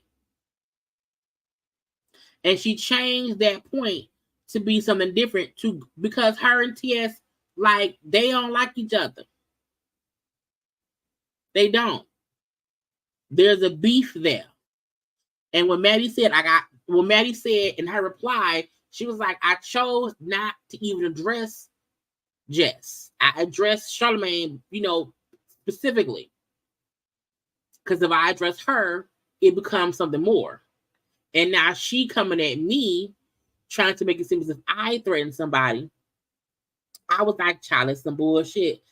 Anybody who don't understand, Charlamagne, the Breakfast Club currently is a bunch of bull stuff. The Breakfast Club currently is consistently trying to push these funny narratives, but at the expense of people, either how they look or whatever. Like even how they discuss the Reesa, even how they discuss the Wendy Williams documentary, where they were like blaming the sun. I'm like, how you blaming the sun? It was weird. So, I don't really watch them as often at all because when I do, they make me mad. They aggravate me. It's the way they cover shows. It never feels the way they cover topics. The way they cover topics. It never feels funny. It never feels entertaining. It always feels like this is a story. How can we make fun of whoever it is that we're discussing? How can we speak in a negative a negative way about whatever this is? And even when folks were saying that when Angela Yee was on there before, she balanced it out because she was not going to be in on the bullshit so much. And I do feel like with Jess, Charlamagne, and Envy, sometimes I do feel like all three of them are the devil on the shoulder. And I feel like it's not entertaining anymore.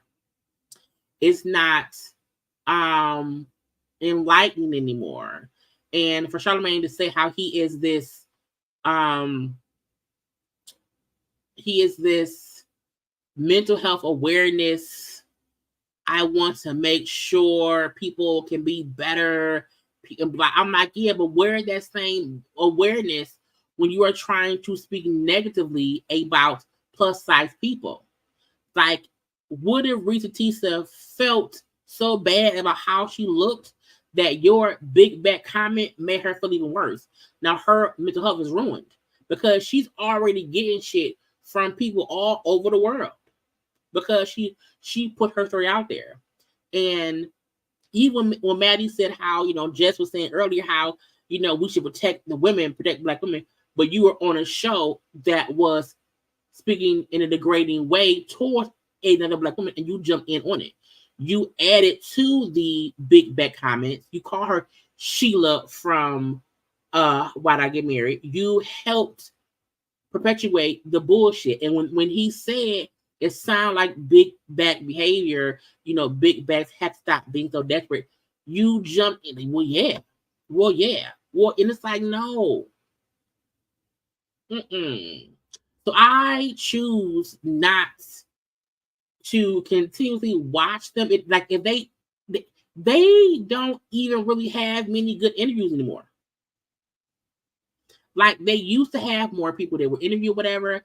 It used to be like enlightening. They still had the bullshit. They still had the bullshit. But I do feel like since Angela left, it's been some bullshit. And it gets on my nerves. And when it comes to Jess versus TS, I do not feel like, how can I say this? I feel like Jess does seem to like to point out stuff when it comes to Maddie.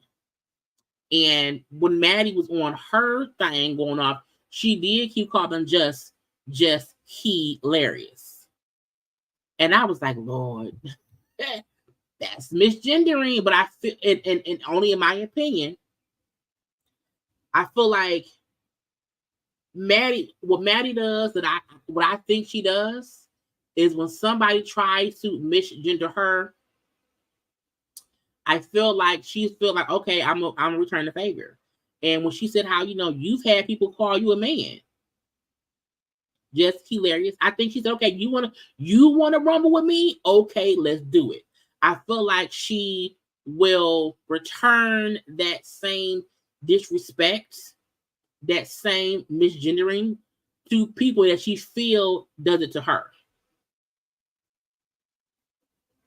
And I feel like, wow, that's not fair. Sometimes in fighting things ain't fair. If I'm not poking you, then don't poke me at all. You know what I'm saying?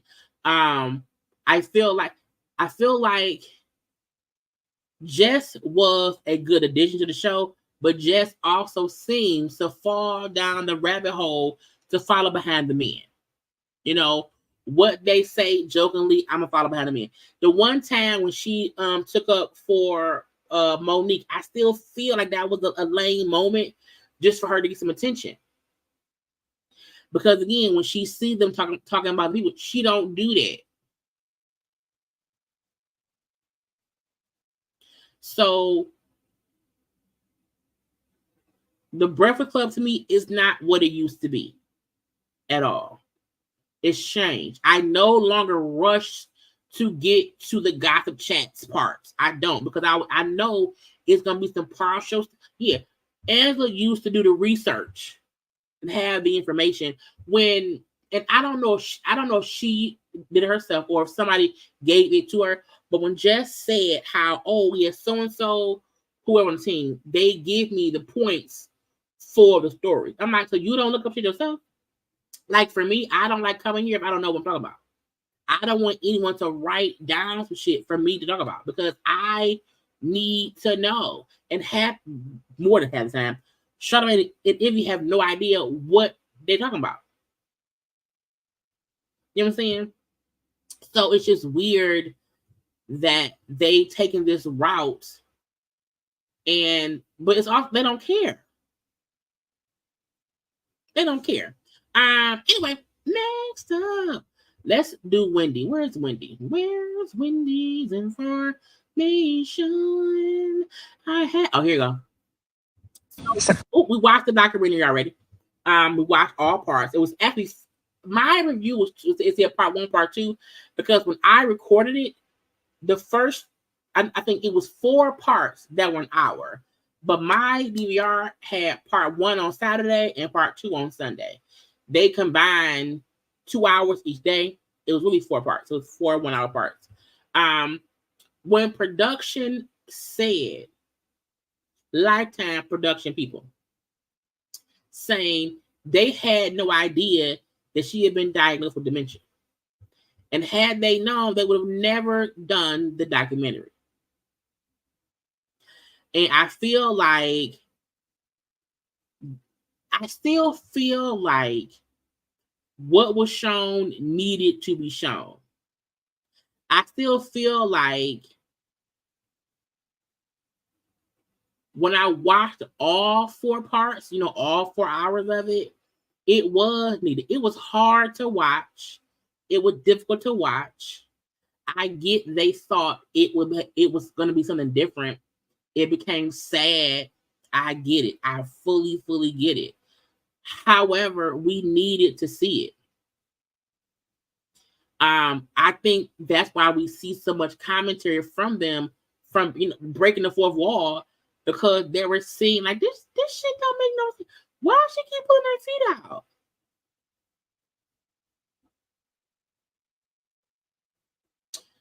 I think as they like, why y'all letting her drink? Is she supposed to be in LA? Child, I'm saying a part of me felt like they kept showing things because they like we didn't know it. And once we saw part 1 and part 2 that came on Saturday, I was like, wait, man, we don't need to see this. Once I got to part 3 and 4 from Sunday and seeing the whole thing, it made sense. It's showing y'all her team acting like she fine. The fact that they got her this documentary as if, yeah, she gonna do a podcast. It shows they are the ones delusional. Completely delusional. And so to me, that also proves they do not need to be the ones in charge of her care, because she should not have been trying to do nothing.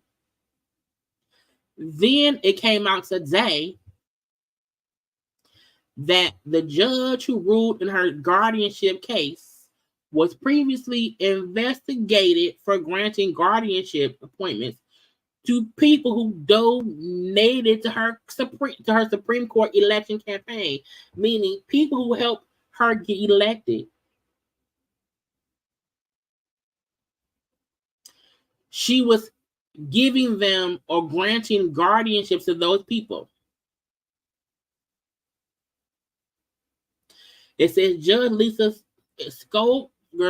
Sokolov received $5,720, so $5,720 in campaign donations from 20 people involved in guardianships and awarded those same people 62 guardianships. And if they looked into her shit, now the white lady down here, that is Wendy's guardian. Now we still don't know her guardian's name. We do not know her guardian's name, but that is the alleged guardian. And then the lady over here, the white lady with dark hair, that is the judge who did it. We kept on saying, how did anybody allow Wendy's financial stuff, all of it, to be controlled by a stranger? If the judge in the case said, hey, no, take it from her son, guardian, here you go. And if that judge has a history of giving guardianship to people who support her on one way up, now they're not saying if the guardian is somebody who she know, is somebody who gave her campaign. They're just saying she had a history and was investigated for granting guardianship to people who donated to her campaign. You know what I'm saying? And I feel like somebody needs to, the judge should be fired. Okay? If you have a habit of giving, first of all, no judge should be able to grant guardianship to people they know. The guardianship people should be people that the judge has no connection to. Because once you are the guardianship person, you get some kind of payment for being the guardian. And the fact that her son, and remember, her son is, he's in his 20s. You know what I'm saying? And the fact that we saw when she was with him, she was getting better. But because the courts, her job, wanted her back in New York to be on the show, they took her from him. Okay? They took her from him. And then granted guardianship to a whole goddamn white lady stranger who nobody knows. And who the whole family say, we don't have, like, she don't talk to us. We don't be knowing things. And I was seeing folk on social media, on Twitter, oh, her son, should not. And I'm like, we don't question how any other rich person spends money on their kids. I feel like Wendy is not a secretary who worked at a law firm and she makes $200,000 a year. Her son is spending up, but no, Wendy is a millionaire media mogul who was rich. She said herself, she likes to spend her money. So the fact that, oh, why did her son spend it? And I also feel like the amounts of money when the nephew said, oh, he spent like $100,000 on Uber Eats, that probably was in a year. If a kid who don't really cook and he's used to ordering out, you can easily spend $100,000 in a year, because why? Uber Eats is expensive. You can spend $50 on breakfast on Uber Eats or DoorDash or whatever. It's easy to spend that. But when you're rich, that's somebody go ask Kim how much they spend on. Kim and them be ordering fucking salads. When I used to watch the show back when it was on E, they would order these big ass salads. Can't nobody tell me Kim and them wasn't spending $100,000 a year on the food they ordered from whoever.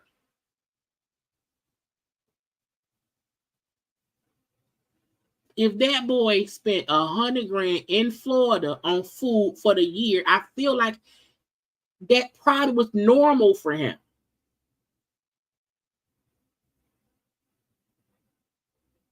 That may have been normal. And if his mama allowed it, who the fuck cares? This is mama. Lil Kevin is Wendy's only child. That is her future. I'm just gonna say it. When Wendy died, he gets the money anyway. So why does it matter that the only person that's in her life is where the money is going? The money's supposed to be for fucking kid anyway. And if when he would have the mama is when she was doing better and she was doing worse once she left his care, what sense does that make? When I saw why he spent $150, ask Kim how much they, and I'm gonna keep bringing back the Kardashians. Ask Kim and them how much they spend on the kids' birthday parties. How much you think Beyonce and Jay-Z gonna spend on the kids' Sweet 16s? You think Beyonce and them not having expensive shit? How much did Dwayne Wade and Gabrielle Union spend on Lil Kavia's birthday party? Y'all think rich people don't have rich events? So it aggravates me that people want to question why this young black man who has a rich mama, why he needed an expensive birthday. Why not? If I can spend $10,000 a year on door, I don't spend $10,000. But I'm gonna say, I know if I was rich, I would not cook. I would have a chef, or I would order from the best restaurants. I don't have time to cook. You know what I'm saying?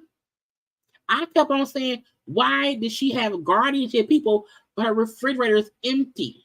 Why did Wendy not have a freaking maid to clean her apartment and a chef to cook her food? Why did her guardianship person not be sure she was eating properly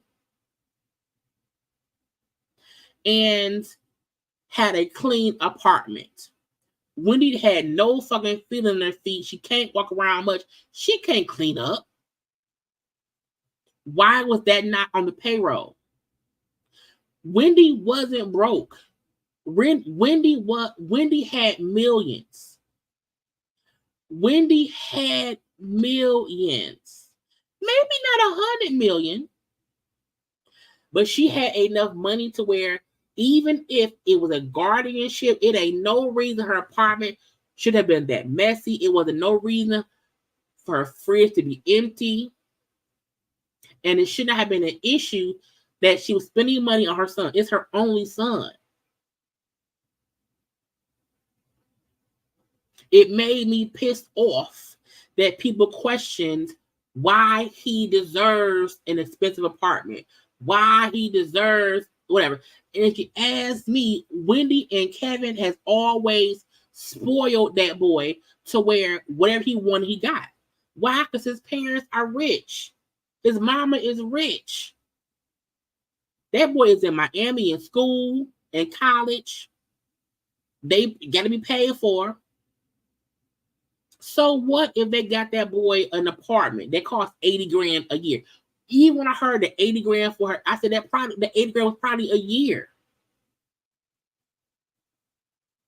Right. Miami ain't cheap.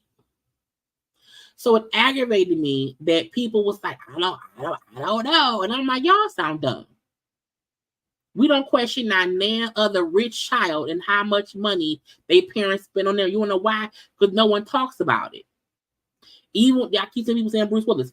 Bruce Willis, who has the same elements as Wendy, the reason we don't know the ins and outs is because the family won't allow it. The family had to out this situation so that we knew what was going on.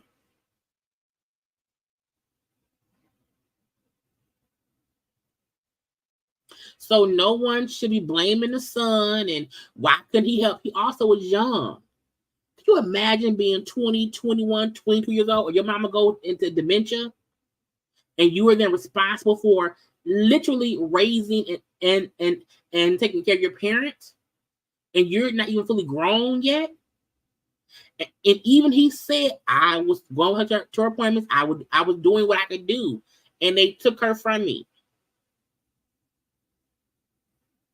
So fuck the judge and the white lady at the bottom. Let's stop questioning wealthy or rich Black people and how they spend money on their kids. Because if we gonna allow Kim and them and the white people in them, anybody else, if we question how Taylor Swift fly around all willy-nilly and how she spends her money, no, we're not. We should not question this.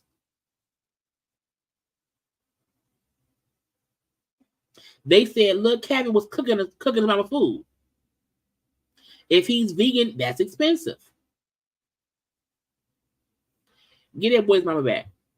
Period. You know what I mean? Get that boy his mama back. I think lastly, let's do Diddy. Child, I think his last is Diddy. We did Ray J, we did that. Boom. Diddy.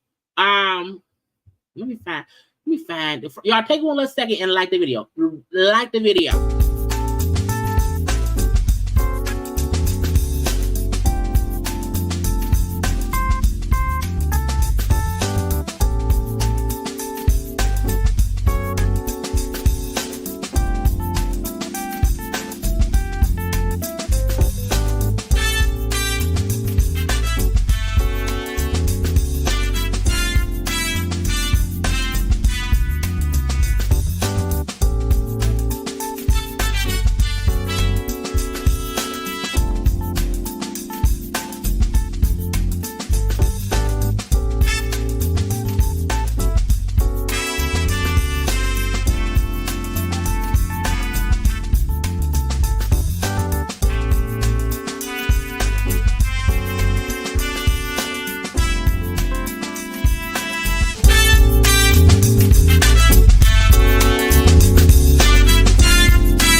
Diddy out here getting accused left and right.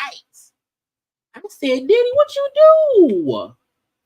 What you keep doing, Diddy? Why is you around here doing stuff? So we was around here minding our business, and then it said Diddy, a whole former male employee sued Diddy for sexual assault allegations. The mogul would grope his private area, touch his buttocks, and more. Now, the court documents Child, it is 70 some. We not reading. We not doing all that. We not. Okay. This is the male accuser, Lil Rod. Okay. He also did a GoFundMe to raise money to sue Diddy, also for stealing publishing for Diddy's latest, the Love album. Okay. I'm touching on stuff quickly or whatever. In the court stuff, he accused Justin, who was not Justin, Christian Combs. Is that Christian? No, Justin Combs. He accused Justin Combs of, allegedly being around here, bringing underage people around. Justin's lawyer said, not me. It wasn't him. He's innocent. He's innocent. That was a rip statement. Oh, Justin Combs categorically denies these absurd allegations. They are lies. This is a clear example of a desperate person taking desperate measures in hopes of a payday. There will be legal consequences for all defamatory statements made about the Combs family.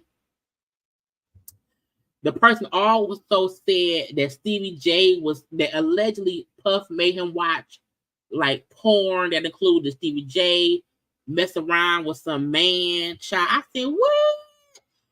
Stevie J said, not me. The lawsuit is bogus. It wasn't me. Not I, said the cat. Not I, said the cat. Okay. Somebody named Knockout said, man, that's me. That's not Shine. I mean, that ain't Stevie.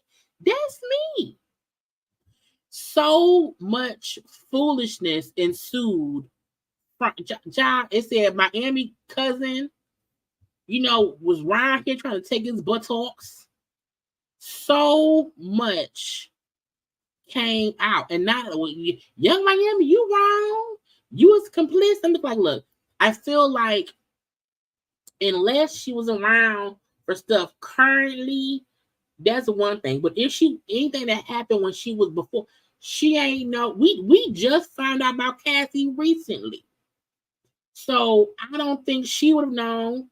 So we can't blame her for what he did. Because ever since it came out, we ain't seen them together at all. Miami said, no, nope. You won't see me with him. Not today. Not no more. Again, the whole thing where, touching this, touching that, Stevie with a man, was assaulted by Young Miami's cousin. I was like, gee, it was too much going on. Now, y'all know these lies. Okay, Lil Rod is nothing more than a liar who filed a 30 billion? 30 billion?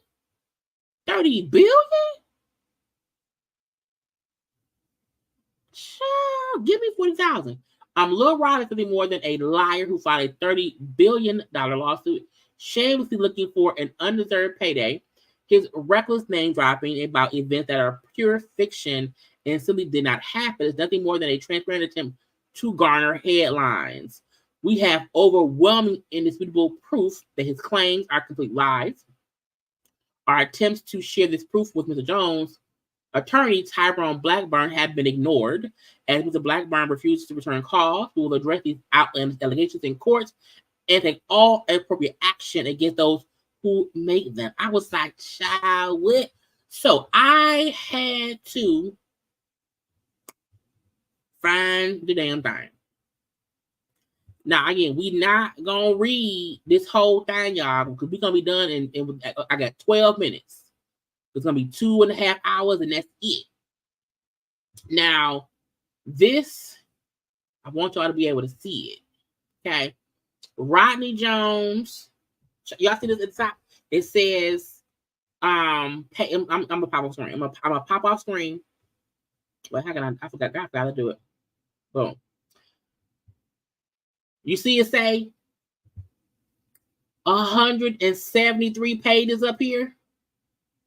Girl, it says 73, not 173.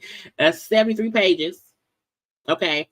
You see it name all the people, the defendants, Sean Combs, Justin Dior Combs, Ethiopia somebody, Lucian somebody, Christina Somebody, Chalice Recording Studios, Love Records, Motown Records, UMG, Combs, Global Enterprises, John and Jane Doe's 1 through 10, and ABC Corporations 1 through 10. Again, trigger warning is on here. Now, y'all, I'm gonna slowly scroll and get to the part where it starts saying what they would say had happened. Okay. Again, Rodney Jones is an American artist and producer. He lives in New York and Cali. It lists Puffy and all his stuff. Okay. It shows now these are just the photos of the pictures who are the plaintiffs. I'm sorry, who are the defendants. Okay. These are just defendant. I said this the best picture. Y'all, child, this picture. Look at Diddy. Y'all, look at Diddy. I said, child, he ain't like that picture. Anyway, Diddy, his son, Justin, Lucian. Who is Lucian? Lucian is the CEO of Universal Music Group. Ethiopia, who was a former CEO of Motown Records. You then have Christina, who, again, these are all people who work for Diddy. Christina's pictures there. Chalice, I think, is a record label. And so it's all that stuff. Okay.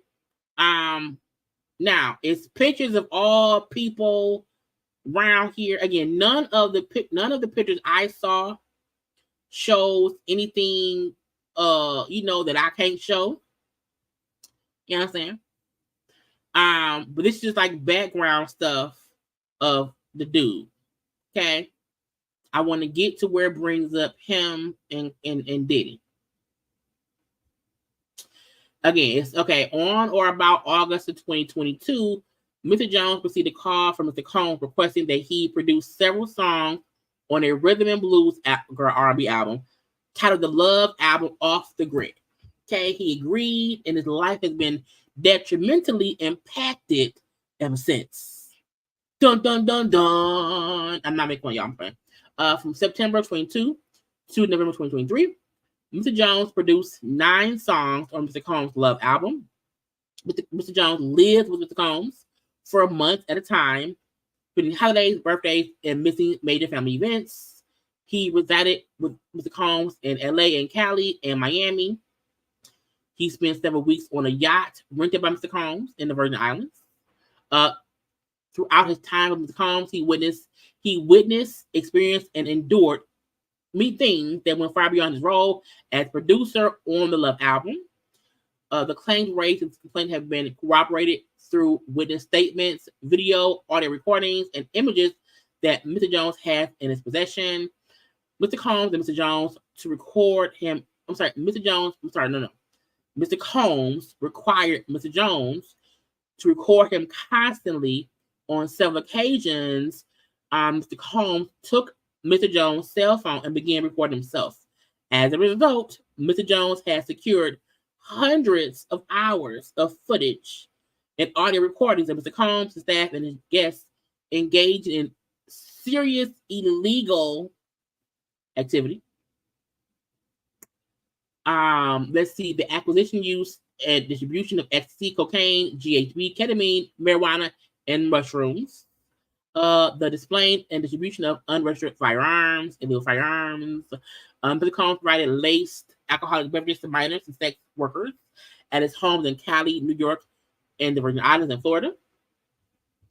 Mr. Combs' chief of staff, Christina, instructing her staff to retrieve drugs so she can provide it to Mr. Combs for his consumption. Christian Combs drugging and anointing a woman. Mr. Combs detailing how he plans to leverage his relationship. Girl, what? Not TD Jakes. Now, have you been swallowed up? Mr. Combs detailing how he plans to leverage his relationship with Bishop TD Jakes to soften the impact of his public image of Cassie's lawsuit, not using the child. What? Young Lady's cousin and or assistant SAing him after Cuba Gooding Jr. harassing and assaulting him. Rapper whose name is redacted on Mr. Combs' yacht, consorting with underage people and workers. R&B singer name redacted in Mr. Combs' home, consorting with underage people and workers. So all of this stuff is what he like. It's a lot, y'all. It's a lot. They discuss a shooting that happens. When? Let's see. Oh, on or about September 12th of 2022, Ms. Combs held a writer-producer camp. I guess a shooting happened there in the bathroom. One evening on the camp, Combs, so Puffy, Justin, whoever G was, it was in a heated conversation. It moved out the studio to a restroom to where Mr. Jones was sitting, and a child was a shooting. Okay, a shooting. Somebody shouted. Child, I don't want to read all this stuff, y'all. Either way it go, he's saying, I was at a producer's camp, and during that producer's camp, somebody got popped. Okay, we're going to skip past photographs of blood and stuff, whatever. He then said how Mr. Combs forced him to like watch Stevie J, and that ain't Stevie J at all, or whatever. That was some porno star. Y'all, it's 70-something pages. Okay. But here he brings up how Young Miami's cousin burst into a bathroom and began groping me. Mr. Jones believed that Mr. Combs sent her in there to sexually assault. Oh, it was a lady. I thought it was a man. Anyway, a female cousin of Young Miami assaulted him. He ain't like it. He ain't like it. It's just a lot of stuff in here. And because he was for sure there. Because he has the picture that he was there. That's the get you got to. It's pictures of all this stuff. You know, him saying that he felt like he was drugged and child booty trap. It's just it's child look. I'm not gonna say that everything this boy saying happened. What I would say is, with Diddy, there seems to be a lot of smoke. And y'all know where there's smoke, there's fire. So, could he be suing for some money? It's possible. It's possible. I don't know. I do feel like people should not be able to file 73-page lawsuits of lies. A part of me feel like some of that stuff is true. I don't know which parts. You know, Diddy has always liked, to our knowledge, at least legal younger women. We have not known him to like underage people. Yeah, the child look, it's so much. I don't, you know what I'm saying? Because YouTube is funny, so I don't want to say too much and then get flagged. So I'm like, you know, but y'all, the thing is available around here. Okay, I'm going to for sure read more of it because again, I just saw it today and I didn't have time to read all 73 pages. But the fact that he has video and pictures in his phone, a part of me feel like there's truth to what he's saying. Even if that don't mean that all of it's true. Can I imagine Puff around there having freak out parties, grabbing asses? I can. Again, I feel like there's truth to it, but it just has to be handled. You know what I'm saying? So when I fully read more of it, we'll probably have more of a discussion tomorrow. But y'all, just be careful. Keep your asses in check, okay? Cause Diddy round here groping ass.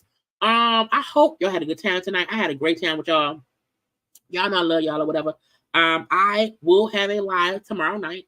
Okay, I will probably also have a car conversation. Like, do not forget, y'all, I have been putting up content, car conversations, and other videos. So if you do not see a live, that does not mean it's not other content up on my channel. Make sure to go look at it. Okay. Other than that, y'all, I gotta go. I love you all. A great time was had by all. Do not forget to like, comment, share, subscribe. Follow me on social media at JayLeesCorner on IG, Twitter, and TikTok. Until tomorrow, y'all, I will see y'all then. I gotta go. Bye.